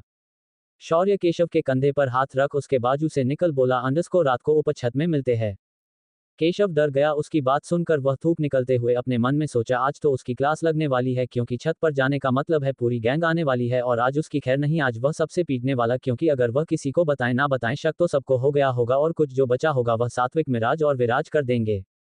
रात को सब खाना खाकर अपने रूम में चले गए। शौर्य प्रीत का रूम। प्रीत सारा काम करके फ्लो पर आई, वह अपने कंधे पर हाथ रखते हुए आ रही थी, उसका कंधा दर्द कर रहा था, उसने आज थोड़ा ज्यादा ही वजन लगा दिया था उस हाथ में। वह जैसे ही कमरे का लॉक खोलकर अंदर आई, उसे खींचकर दीवार से लगा दिया गया। प्रीत ऐसे किसी के खींचने से हैरान हो गई, पूरे उसने कसकर अपनी आंख बंद कर ली। तभी उसे जानी पहचानी सी स्मेल आई, उसने धीरे से अपनी आंखें खोली तो सामने उसे उसका पति का चेहरा दिखाई दिया जो उसे ही घूर रहा था। प्रीत उसे घूरता देख अपना सर नीचे कर ली, अपनी पलकें झपका ली। शौर्य उसकी यही अदा देखकर फिदा हो गया, उसका दिल तेजी से धड़कने लगा। शौर्य उसकी थुड़ी पकड़ उसका चेहरा ऊपर किया। नीचे जो सब कुछ हो रहा था वह क्या था अंडरस्कोर शौर्य प्रीत के पास आकर बोला। अब सिचुएशन ऐसी थी कि शौर्य प्रीत को दीवार में ब्लॉक कर खड़ा था, एक हाथ दीवार पर रखा हुआ था, एक हाथ उसकी थुड़ी को पकड़ा था, वो झुका हुआ था प्रीत पर, उसका चेस्ट प्रीत के सीने से लगा था। प्रीत का सीन ऊपर नीचे हो रहा था, उसकी सांस पड़ रही थी शौर्य के पास आने से, और यह एहसास शौर्य भी कर पा रहा था, उसका शरीर का गर्म हो रहा था, उसकी मुलायम सीना उसके सीने पर रगड़ रहा था। प्रीत को शौर्य की सांस अपने चेहरे पर महसूस हुई, उसने फिर से अपनी आंख बंद कर ली, अपने दोनों हाथों की मुट्ठी कस ली। शौर्य उसे अपनी प्रेजेंस एग्जिस्ट करता ना देख उसके चेहरे पर थोड़ी स्माइल आ गई, वह समझ गया प्रीत उसे बिल्कुल भी एग्जिट नहीं कर सकती है। बोलो जो नीचे हो रहा था वह तुम्हें पहले से ही पता था अंडरस्कोर शौर्य उसके होठ को देख बोला, अपना माथा उसके माथे से लगा दिया। प्रीत उसके इतना करीब आने से चुहक रही थी, उसका बस चल रहा था दिमाग खोदकर दूसरी तरफ चल जाए। प्रीत कुछ बोलना चाहती थी, उसके होंठ हिल रहे थे, कांप रहे थे, लेकिन शौर्य के कारण वह बोल ही नहीं पा रही थी। बोलो मैं कुछ पूछ रहा हूँ अंडरस्कोर शौर्य बहुत धीमी आवाज से बोला। वह तो खुद प्रीत को परेशान करना चाहता था, लेकिन अब वह खुद परेशान हो गया, क्योंकि वह खुद भी प्रीत के शरीर से चिपका हुआ था, उसका एक हाथ दीवार से उठकर प्रीत की कमर पर सहला रहे थे, अब वह कुछ और ही चाहता था। मैं कुछ पूछ रहा हूँ अंडरस्कोर शौर्य प्रीत के कांपते होठ देख बोला। प्रीत आंख बंद किए अपने कांपते होठ को खोला। वह खोलते वक्त इतनी सेडिक्टिव लगी कि शौर्य से रहा नहीं गया, उसने अपने होंठ प्रीत के होंठ पर रख दिए, उसे किस करने लगा। उसके होठ को शक करने लगा, अपने अंदर खींचने लगा। प्रीत उसके ऐसे किस करने से हैरान हो गई, वह ये सब कुछ पहली बार महसूस कर रही थी। इसकी मुट्ठी साड़ी पर काश गई, कसकर तेज आंख बंद कर ली। शौर्य उसके होठ पर ऐसे टूट पड़ा जैसे कोई मिठाई हो और अभी खानी है पूरी। शौर्य प्रीत के हाथ को चबा रहा था, प्रीत अपना सर बार बार पीछे कर रही थी, जिससे उसके होठ से प्रीत के होठ बाहर हो जाते, वो इससे फ्रस्ट्रेट हो रहा था, उसे अपने अंदर पूरा चाहिए था। उसने अपने दोनों हाथ प्रीत के सर पर लगाकर उसका सर और पास में कर लिया, प्रीत को अब सांस लेना भी नहीं आ रहा था, वो सांस रोककर बस खड़ी थी। 15 मिनट बाद शौर्य को एहसास हुआ प्रीत सांस ही नहीं ले रही है। पर उसका अभी मन ही नहीं भरा था, वो और जोर से लगातार किस करना चाहता था, पर प्रीत अब बेहोश जैसे हो गई थी, वो अपना सारा वजन शौर्य के ऊपर छोड़ दी। शौर्य प्रीत को छोड़ दिया, अभी भी उसके सर को पकड़ा हुआ था, प्रीत उसके छोड़ने पर भी सांस नहीं ले रही थी। सांस लो पागल लड़की अंडरस्कोर शौर्य प्रीत की पीठ सहला बोला। प्रीत उसके बोलते ही अपनी लंबी सांस छोड़ी, उसके सांस छोड़ते ही उसे लगा जैसे उसने अभी अभी फिर से अपना जन्म पाया हो।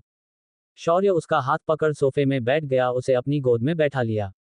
क्या तुम्हें किस करते वक्त सांस लेते नहीं बनता है अंडरस्कोर शौर्य प्रीत के होठ अपने अंगूठे से पहुंच बोला। प्रीत अपना सर न में हिला दी, वो अभी भी आंख बंद किए थी, उसने एक बार भी जहमत नहीं उठाई शौर्य को देखने की। शौर्य उसका न सुनकर डेविल स्माइल करते हुए बोला अंडरस्कोर कोई नहीं, मैं सिखा दूंगा अच्छे से, क्योंकि मुझे बिल्कुल नहीं पसंद कोई मेरे काम के बीच में दखलंदाजी करें, और तुम्हारी सांस मेरे काम को रोकती है, जैसे अभी रोका अंडरस्कोर शौर्य प्रीत के सर को पकड़ नीचे कर दिया, को उसके होठ पर किस करने ही वाला था कि प्रीत ने आंख खोल ली, शौर्य की आंख में देखने लगी, जो ललचाई नजरों से उसके होंठ को देख रहा था। वह उसका इशारा समझ गई, उसने जल्दी से अपना चेहरा दूसरी तरफ कर लिया और अपने होंठ पर हाथ रख ली, अपने होठों को छुपा लिया।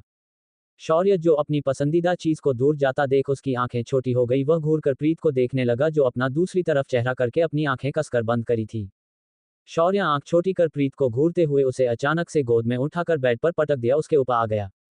प्रीत उसके गोद में उठाने से हैरान हो गई, फिर अचानक से उसके बेड पर पटकने से 2 बार उछल गई, वो तीसरी बार उछलती शौर्य उसके ऊपर आ गया। उसने दोनों हाथ पकड़कर सर के ऊपर कर दिया, उसके होठ पर अपने होठ रख दिए। प्रीत का मुंह बन गया, ये आदमी उसे कच्चा चबा जाएगा, आज छोड़ ही नहीं रहा है, उसे बस खाए जा रहा है। उसे शौर्य के पास आने से परेशानी नहीं थी, उसे तो खुशी होती थी कि उसका पति उसके पास आ रहा है, शायद इसी कारण उसे प्यार हो जाए उसे। पर जब भी वह पास आता था उसके पेट पर गुदगुदी होने लगती थी, तितलियां उड़ने लगती थी, वह बहक जाती थी, दिल तोड़ दिया। इस एपिसोड को समझने के लिए पिछले एपिसोड को जरूर पढ़े। अब तक आपने पढ़ा। शौर्य आंख छोटी कर प्रीत को घूरते हुए उसे अचानक से गोद में उठाकर बेड पर पटक दिया, उसके ऊपर आ गया। प्रीत उसके गोद में उठाने से हैरान हो गई, फिर अचानक से उसके बेड पर पटकने से 2 बार उछल गई, वो तीसरी बार उछलती शौर्य उसके ऊपर आ गया। उसने दोनों हाथ पकड़कर सर के ऊपर कर दिया, उसके होठ पर अपने होठ रख दिए। प्रीत का मुंह बन गया, ये आदमी उसे कच्चा चबा जाएगा, आज छोड़ ही नहीं रहा है, उसे बस खाए जा रहा है। उसे शौर्य के पास आने से परेशानी नहीं थी, उसे तो खुशी होती थी कि उसका पति उसके पास आ रहा है, शायद इसी कारण उसे प्यार हो जाए उससे। पर जब भी वह पास आता था उसके पेट पर गुदगुदी होने लगती थी, तितलियां उड़ने लगती थी, वह बहक जाती थी। अब आगे शौर्य प्रीत के होठ को बस खाया जा रहा था, उसने एक हाथ से उसने प्रीत की साड़ी की प्लेट खोल दी, साड़ी को अलग कर दिया उसकी कमर से। ब्लाउज के बटन खोलने लगा। प्रीत को अभी तक एहसास नहीं था कि शौर्य ने उसके आधे कपड़े निकल दिए हैं। शौर्य प्रीत को पासिनेट किस किया जा रहा था, उसके होठ पर काटने लगा था। अब प्रीत बस सहमी सी उसे करने दे रही थी जो करना हो। शौर्य 10 मिनट बाद उसके होठ को छोड़ा। प्रीत का हाथ पकड़ उसे बैठा दिया। प्रीत आंख बंद कर लंबी लंबी सांस लेने लगी, उसे को अब अपने ऊपर हल्का महसूस हुआ, उसने सर नीचे कर देखा तो उसकी साड़ी गायब थी, वो बस पेटीकोट में थी। वो हैरान होकर शौर्य को देखने लगी, उसे शर्म आ रही थी उसे देखने में। लेकिन उसने क्या किया, उसकी साड़ी उतार दी, उसे पता भी नहीं चला। फिर उसकी नज़र अपने ब्लाउज पर गई, उसके बटन भी खुले हुए थे और उसकी रेड कलर की इनरवियर दिख रही थी उसे। आप समझ में आया शौर्य ने उसे क्यों उठाया, क्योंकि उसका ब्लाउज नहीं उतरता उसके लेटने से। उसकी नजरें झुक गई, उसने आंख बंद कर ली क्योंकि शौर्य उसे सैडिक्टिव नजरों से देख रहा था। उसकी नजर हिलते सीने पर थी जो ऊपर नीचे हो रहा था। शौर्य झटके से प्रीत की पीठ पर हाथ रख उसे गले लगा लिया। वह खुद को कंट्रोल नहीं कर पा रहा था, प्रीत को देखकर उसका सारा कंट्रोल झटके से दूर हो जाता था। कितनी लड़कियों ने उसे बहलाया फुसलाया था और हमेशा ये चीज न्यूज में आती रहती थी। कई सारी हीरोइन है, मॉडलिंग करती मॉडल ने, और कई विदेशी लड़कियों ने भी उसे कई बार लड़कियों के बीच फंसाया जाता था, लेकिन वह हमेशा खुद को इतना सख्त दिखता था कि उसे कभी कोई लड़की फंसा ही नहीं पाई। पर प्रीत की बात कुछ अलग ही थी, वह जब उसके पास आती थी वह अपने आप को खुद को कंट्रोल करने से रोक ही नहीं पाता था। शौर्य प्रीत का ब्लाउज झटके से उतर दिया। प्रीत अपनी आंख कसकर बंद कर ली। हाँ, वह भी शौर्य के साथ अपनी पूरी जिंदगी बिताना चाहती थी, वह भी उसके साथ एक नॉर्मल पति पत्नी के साथ जैसा रहना चाहती थी, वह भी उसके साथ हर चीज करना चाहती थी, लेकिन ऐसे अचानक से उसने कभी सोचा नहीं था, वह अभी तक इस चीज के लिए रेडी नहीं थी।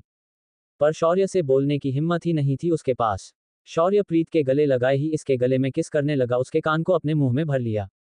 प्रीत भी आप उसके बहकावे में आने लगी थी, उसकी हर छूने में से वह पिघल रही थी, उसका हर छूने से, हर जगह छूने से उसे एक गुदगुदी पैदा कर रहा था, दिल में एक नई नई उमंगे पैदा कर रहा था।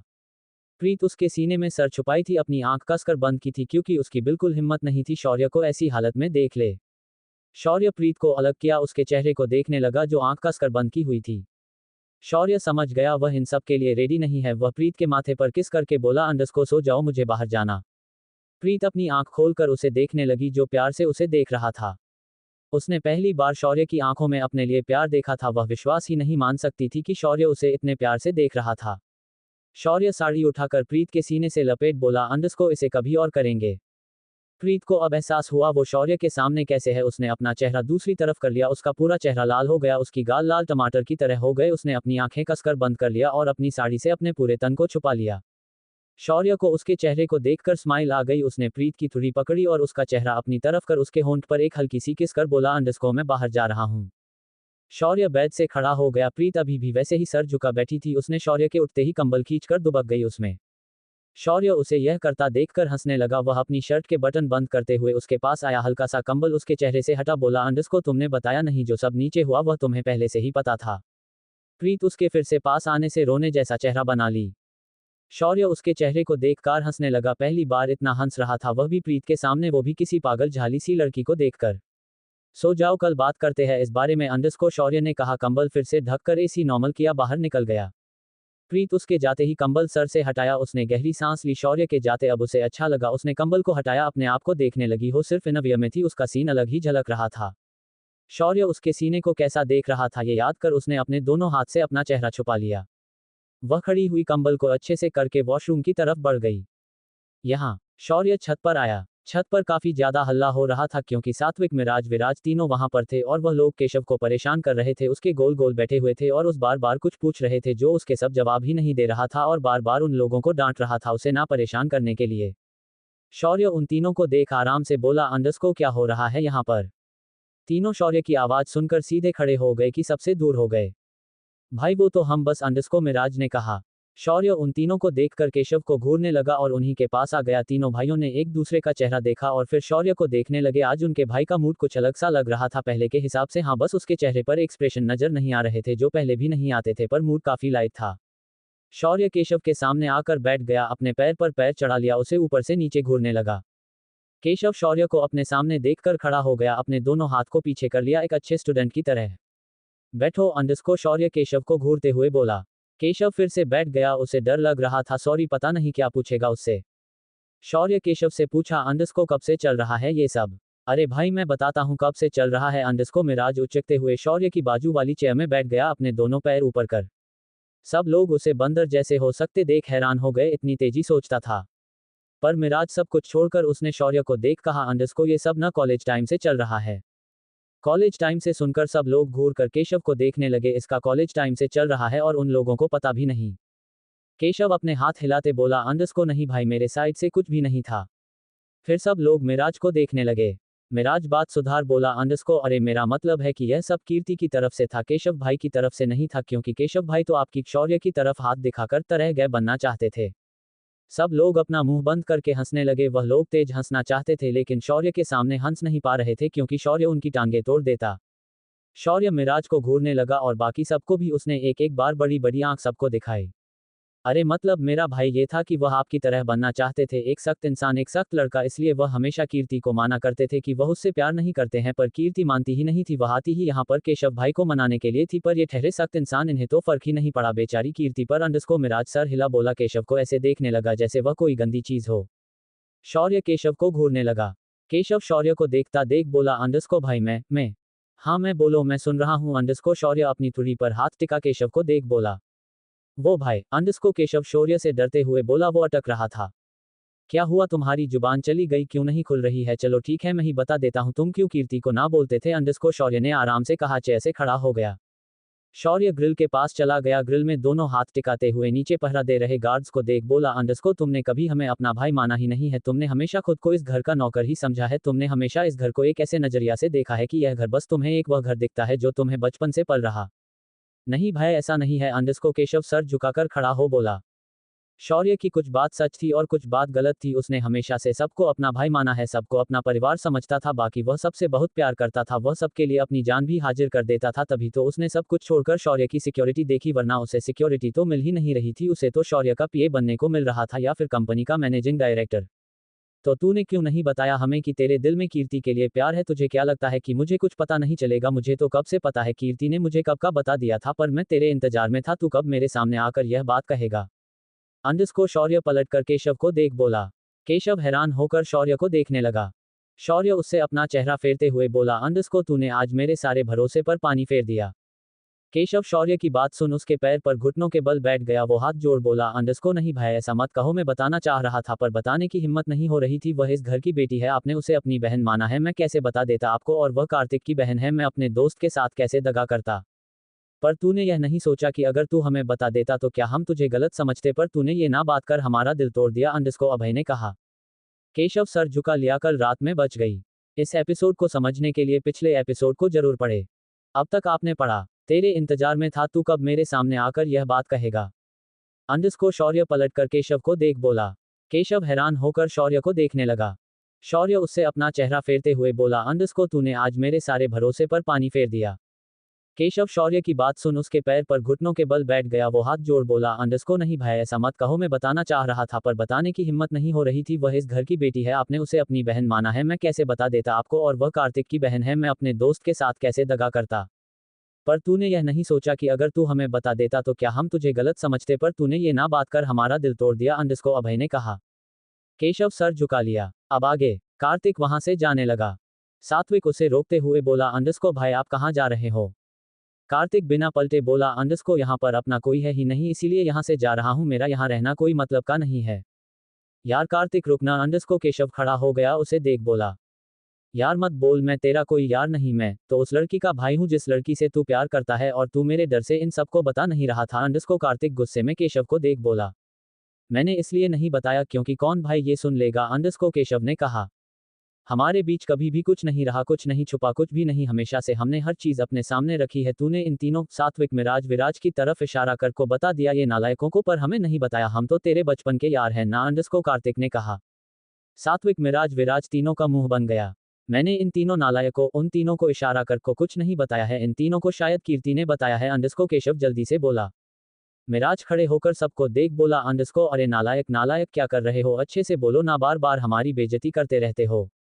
अरे मुंह में तो बोल रहे हैं तेरे नालायक, अब कैसे बोल दे, अभी भगवान ने एक ही जगह से दिया है बोलने को, अंडरस्कोर अभय उन तीनों को देख बोला। तीनों का मुंह बन गया। सात्विक केशव को देख बोला, अंडरस्कोर अच्छा हुआ आप जो भाभी से बात कर रहे थे तो दादाजी ने सुन लिया और भाभी ने थोड़ी अकल दे दी आपको, वरना आप तो भाई के जैसे सती सावित्री बने रहते। वह सती सावित्री नहीं होता है, वह देवदास होता है, अंडरस्कोर ध्रुव ने कहा। अरे आप समझ गए ना, वही होता है, अंडरस्कोर सात्विक अपना एक हाथ आगे कर बोला। वह देवदास भी नहीं होता, देवदास की पारो होती है, पर इसकी कौन सी पारो थी जो उसके प्यार में देवदास बनेगा। अंडरस्कोर अभय शौर्य को देख बोला। शौर्य उन लोगों की बात सुनकर अपना सर हिलाते हुए केशव को देख बोला, अंडरस्कोर अब तुम क्या करोगे, कीर्ति ने तो तुमसे शादी करने के लिए मना कर दिया। केशव को याद आया कीर्ति क्या बोल कर गई थी, कीर्ति उससे शादी नहीं करेगी और तो और कल घर जाने की जिद भी लेकर बैठ गई थी। कार्तिक केशव के पास आया, अचानक से उसकी कॉलर पकड़ लिया। सब लोग उसे देखकर हैरान हो गए। कार्तिक गुस्से में केशव को घूर रहा था, उसने गुस्से में उससे कहा, अंडरस्कोर सुन, अगर मेरी बहन की आंखों में एक भी आंसू आया ना तो तेरा वही मर्डर कर दूंगा, मैं एक बार भी नहीं सोचूंगा, तू मेरा यार है। केशव अपनी कॉलर देखने लगा, कार्तिक को घूरते हुए बोला, अंडरस्कोर बच्चे लोग कॉलर नहीं पकड़ते, मैं तेरा जीजा बनने वाला हूँ, इज्जत चाहिए आपन को भी। कार्तिक उसकी कॉलर छोड़ उसे देख बोला, अंडरस्कोर चल निकल, पहले जाकर मेरी बहन को माना फिर मेरा जीजा बनना, मेरी बहन को मनाना कोई आसान काम नहीं है, यहाँ किसी को उठाकर पटकना नहीं है, वह लड़की है, अगर नाराज हो जाए ना जमीन आसमान एक करना पड़ता है उनके लिए, फिर भी वह एवरेज ही मानती है। शौर्य बिना उन लोगों को देख नीचे की तरफ जाते हुए बोला, अंडरस्कोर रात बहुत हो गई है, सुबह बात करते हैं। अरे भाभी आप यहाँ पर, अंडरस्कोर सात्विक अचानक से एक तरफ देख बोला। सब लोग उसके आंखों का इशारा देखने लगे कि वह किस तरफ देख रहा है। शौर्य भी जाते जाते रुक गया, जल्दी से पलट कर देखने लगा वह कहाँ देख रहा और उसे प्रीत कहाँ दिख गई। सात्विक नीचे गार्डन की तरफ देख रहा था, उसके साथ बाकी सब भी देख रहे थे।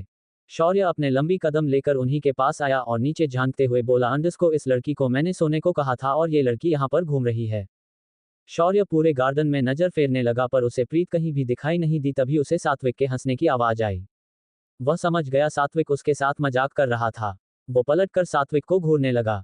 जब सबको समझ में आया सात्विक शौर्य के साथ मजाक कर रहा था और शौर्य आगे से इतनी दूर से वापस आया ये देखने के लिए प्रीत गार्डन में घूम रही है, ये याद कर वो लोग हंसने लगे। आज पहली बार कुछ ऐसा था उनके पास कि वह शहर के ऊपर हंस रहे थे। शौर्य ने जब उन्हें अपने ऊपर हंसता देखा तो उन लोगों को घूरता हुआ नीचे चला गया। अच्छा था, अंडरस्कोर अभय सात्विक के कंधे पर हाथ रख बोला। सात्विक अभय को देख बोला, अंडरस्कोर अच्छा था ना, मजा आया ना, अगर आप भी चाहते हो आपका भी ऐसे ही मजाक बनाऊं तो आप भी शादी कर लो कोई अच्छी सी लड़की देखकर। शट अप, अंडरस्कोर अभय आइस रोल कर नीचे चला गया। मिराज सात्विक के कंधे पर हाथ रख बोला, अंडरस्कोर यार इन भाइयों को क्या प्रॉब्लम है शादी से, जब भी इनको शादी के लिए बोलो तो ये लोगों का मुंह बन जाता है और दूसरों के ऊपर हंसने के लिए बहुत जल्दी हो जाते हैं। इन लोगों की भी शादी जल्दी हो जाएगी देखना, जैसे शौर्य भाई को हमारी प्रीत भाभी मिल गई। अंडरस्कोर सात्विक स्माइल कर बोला। अपने भाई के चेहरे पर वह एक्सप्रेशन देखे थे जो कभी नहीं देखा था और वह जानता था यह उसकी भाभी के कारण है। यहाँ प्रीत वॉशरूम गई, वॉश बेसिन के पास खड़ी हो गई, खुद को मिरर में देखने लगी। उसने अभी भी इनरवियर पहना था, अपने आप को मिरर में देख उसे शर्मा रही थी क्योंकि शौर्य ने उसके गले में होंठ में कट किया था जिससे निशान दिख रहे थे। फिर उन निशान में हाथ रख देखने लगी, दर्द तो नहीं कर रहे हैं, हम उसे टाइम कर रहे थे जब शौर्य उन पर बाइट कर रहा था, पर अभी नहीं कर रहे थे, अभी बस उनमें रेड निशान बन गए थे और अभी भी शौर्य के दांत के निशान थे। प्रीत फिर से साड़ी पहनकर मुंह धुलकर बाहर आई, अपना नीचे बिस्तर बिछाकर लेट गई। शौर्य के बेड को देख बोली, अंडरस्कोर जिस दिन यह मुझे खुद उस बेड पर हाथ पकड़कर यह कहेंगे कि आज से मैं इस बेड पर उनके साथ सोऊंगी, उस दिन मैं इस पर अपना हक समझूंगी और मुझे उस दिन का इंतजार है। प्रीत आराम से सो गई। 1.5 घंटे बाद शौर्य कमरे में आया, प्रीत को नीचे सोता देख हैरान हो गया, वो तो उसे बेड पर सुला कर गया था, फिर ये नीचे कैसे सो गई। उसने ज्यादा नहीं सोचा, अभी जो हुआ उसके बारे में याद करने लगा, उसके चेहरे पर हल्की स्माइल आ गई। वह बेड पर लेट गया, उसने कंबल को जैसे ही अपने ऊपर डाला उसे एहसास हुआ कि उस कंबल से प्रीत की स्मेल आ रही है, वह खुशबू आ रही है, उसकी रियल खुशबू। उसकी वह रियल खुशबू थी क्योंकि वह कभी कोई प्रोडक्ट्स यूज ही नहीं करती थी, नहाने के लिए भी वह तो शौर्य का शावर जेल यूज करती थी। उसने आज तक कभी कोई शॉप या शावर जेल मंगाया ही नहीं था लड़कियों वाले।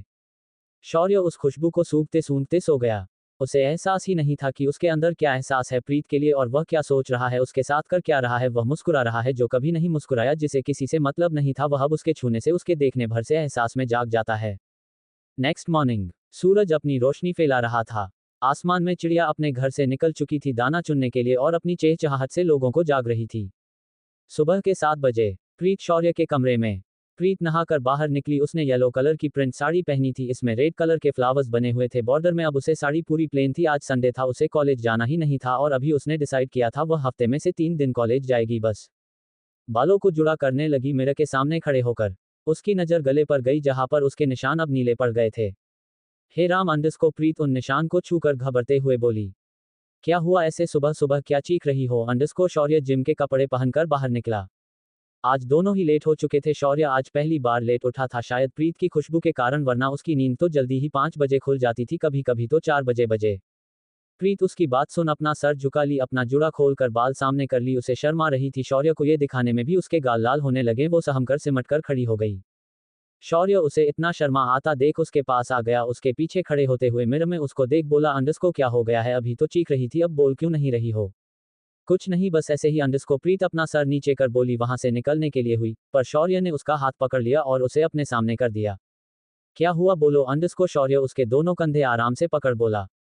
प्रीत उसकी बात सुन अपने बाल एक साइड कर दी। इसके निशान अब शौर्य को साफ दिखने लगे।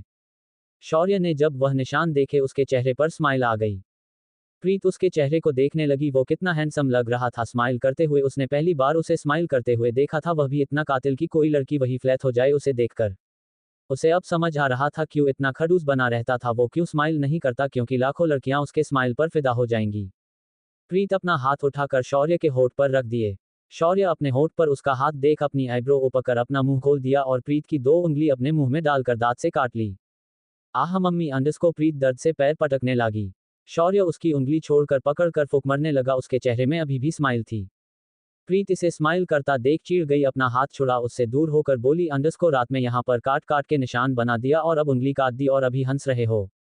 शौर्य उसे चिढ़ता देख और हंसने लगा। उसके होठ और बढ़ गए और यह काम बहुत अच्छे से कर रहा था प्रीत को चिढ़ाने के लिए। शौर्य अपना सर नीचे कर थेड़ी स्माइल कर प्रीत के पास चेहरा कर बोला, अंडरस्को कल रात में बच गई, वरना तुम यहाँ पर खड़ी भी नहीं हो पाती। प्रीत उसकी बात सुन आंख बड़ी बड़ी कर देखने लगी। आदमी वही था जो इतना सख्त था, जब देखो उसे डेटाता रहता था। अभी कैसी बेशर्म जैसी बात कर रहा था, वह कैसे कह सकता था ये चीज? क्या शौर्य के दिल में जाग रहे हैं अरमान प्रीत के लिए? कीर्ति का इग्नो। इस एपिसोड को समझने के लिए पिछले एपिसोड को जरूर पढ़े। अब तक आपने पढ़ा। आह मम्मी अंडरस्को प्रीत दर्द से पैर पटकने लगी। शौर्य उसकी उंगली छोड़कर पकड़कर फूंक मरने लगा। उसके चेहरे में अभी भी स्माइल थी। प्रीत इसे स्माइल करता देख चिढ़ गई, अपना हाथ छुड़ा उससे दूर होकर बोली, अंडरस्को रात में यहाँ पर काट काट के निशान बना दिया और अब उंगली काट दी और अभी हंस रहे हो? शौर्य उसे चिढ़ता देख और हंसने लगा। उसके होठ और बढ़ गए और यह काम बहुत अच्छे से कर रहा था प्रीत को चिढ़ाने के लिए। शौर्य अपना सर नीचे कर थेड़ी स्माइल कर प्रीत के पास चेहरा कर बोला, अंडरस्को कल रात में बच गई, वरना तुम यहाँ पर खड़ी भी नहीं हो पाती। प्रीत उसकी बात सुन आंख बड़ी बड़ी कर देखने लगी। आदमी वही था जो इतना सख्त था, जब देखो उसे डेटाता रहता था। अभी कैसी बेशर्म जैसी बात कर रहा था, वह कैसे कह सकता था ये चीज? अब आगे। श्लोक मिरर के पास रखा कॉम्पैक्ट पाउडर उठाकर उसके गले में लगाने लगा, जहां उसने बाइट किया था अच्छे से ढक दिया सारे निशान को। प्रीत मिरर में खुद को देखने लगी, निशान अच्छे से छुप गए थे। वो मिरर में शौर्य को देख बोली, अंडरस्को बिजनेसमैन के साथ आप मेकअप आर्टिस्ट भी हो क्या? नहीं, मैं मेकअप आर्टिस्ट नहीं हूँ, हाँ काफी लड़कियों के मैंने निशान छुपाने में मदद की है। अंडरस्को शौर्य मिरर में प्रीत को देख बोला। प्रीत उसकी बात सुन उसे देखने लगी। इस इंसान का कहने का क्या मतलब था? इसने कई लड़कियों के निशान छुपाए हैं, ऐसा क्या करता था ये?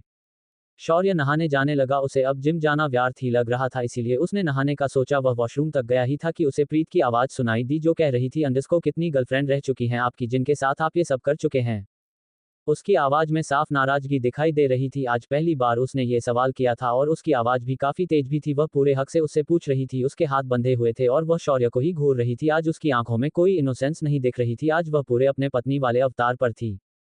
शौर्य उसे ऐसे बात करता देख अपना सर खुजा। उसे देख बोला, अंडरस्को पता नहीं याद नहीं आ रही है कितनी थी? एक तो अभी कल ऑफिस भी आई थी मुझसे मिलने के लिए हूँ। शौर्य अपने बालों पर हाथ फेर बोला, क्या है ना, लड़कियां मेरे चर्म पर मर जाती है।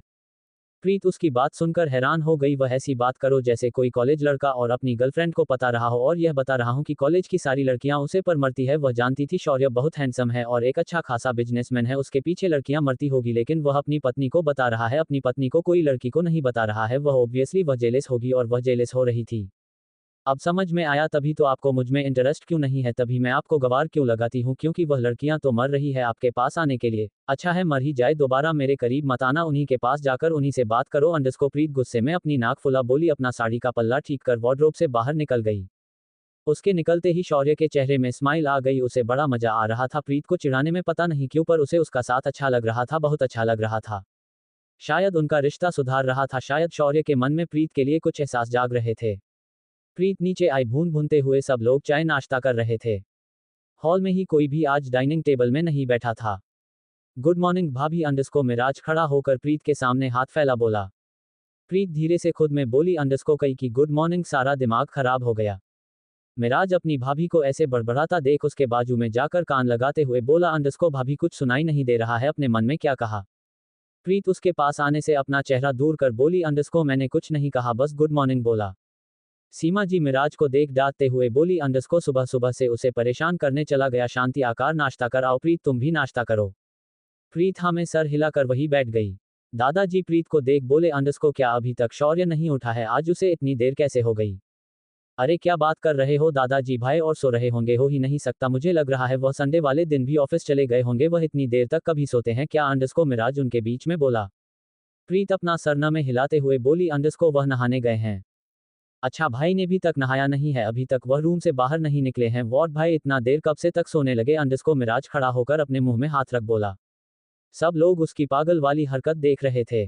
प्रीत कुछ बोल ही नहीं पाई क्योंकि आज वह खुद ही लेट उठी थी। उसने कीर्ति को देखा जो अपना चेहरा लटकाए हुए सर नीचे कर नाश्ता कर रही थी। केशव उसके सामने बैठा हुआ था, वो टेढ़ी नजर से कीर्ति को देख रहा था जो उसे फुल इग्नोर कर रही थी। केशव बार बार कीर्ति को देख रहा था, उसका नाश्ता करने से ज्यादा ध्यान कीर्ति की तरफ था। उसे कल की बात याद आ गई। छत से नीचे आने के बाद वो रूम में सोने के लिए, पर वह अपने रूम में न जाके कीर्ति के रूम में चला गया था डायरेक्ट। फ्लैशबैक, कीर्ति के रूम का गेट नॉक किया। 5 सेकंड बाद ही गेट खुल गया। अंदर से कीर्ति बाहर निकली जो पिंक कलर के शॉर्ट नाइट ड्रेस में थी। अभी तक वह सोई नहीं थी, या ये कहे उसे नींद आ ही नहीं रही थी। कीर्ति ने जैसे ही केशव को अपने गेट पर देखा, वह गेट को बंद करने को हुई, पर केशव गेट पर पैर अड़ा किया, कीर्ति को अंदर धक्का देकर अंदर से गेट लगा लिया।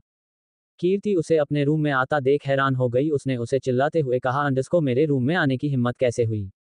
जैसे तुम्हारी होती थी मेरे रूम में आने की, वैसे ही मैं तुम्हारे रूम में आ गया, की प्रॉब्लम है क्या। अंडरस्को केशव उसके पास आते हुए बोला।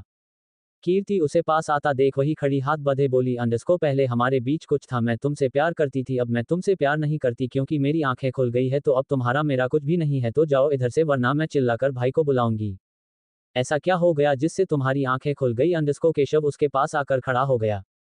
कीर्ति अपना चेहरा दूसरी तरफ कर ले, वह उसे देखना ही नहीं चाहती थी। वह जल्द से जल्द यहाँ से जाना चाहते थे और उसने सोच भी लिया था कि वह यहाँ से चल जाएगी और केशव को कभी नहीं देखेंगे और ना ही कभी उसे परेशान करेंगे, लेकिन दादाजी ने घर बुला लिया, फिर शादी की बात रख दी।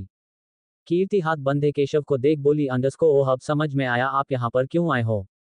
केशव उसकी बात सुन कंफ्यूजन में देखने लगा। कीर्ति हल्की स्माइल कर उसे देख बोली, अंडरस्को टेंशन मत लो, मैं शादी के लिए मना कर दूंगी, आपको कोई परेशानी नहीं होगी, आप जिससे प्यार करते हैं उसे आप शादी कर सकते हैं। मैं दादाजी को कल मना कर दूंगी और वैसे भी मैं बाहर मना कर चुकी हूँ कि मुझे आपसे शादी नहीं करनी, आपको कुछ बोलने की जरूरत भी नहीं पड़ेगी। केशव उसकी बात सुन गहरी सांस लेकर आराम से बोला, अंडरस्को पहले मेरी बात सुनो फिर कुछ डिसीजन लेना। मुझे आपकी कोई बात नहीं सुनी है। अंडरस्को कीर्ति अपना चेहरा दूसरी तरफ कर बोली।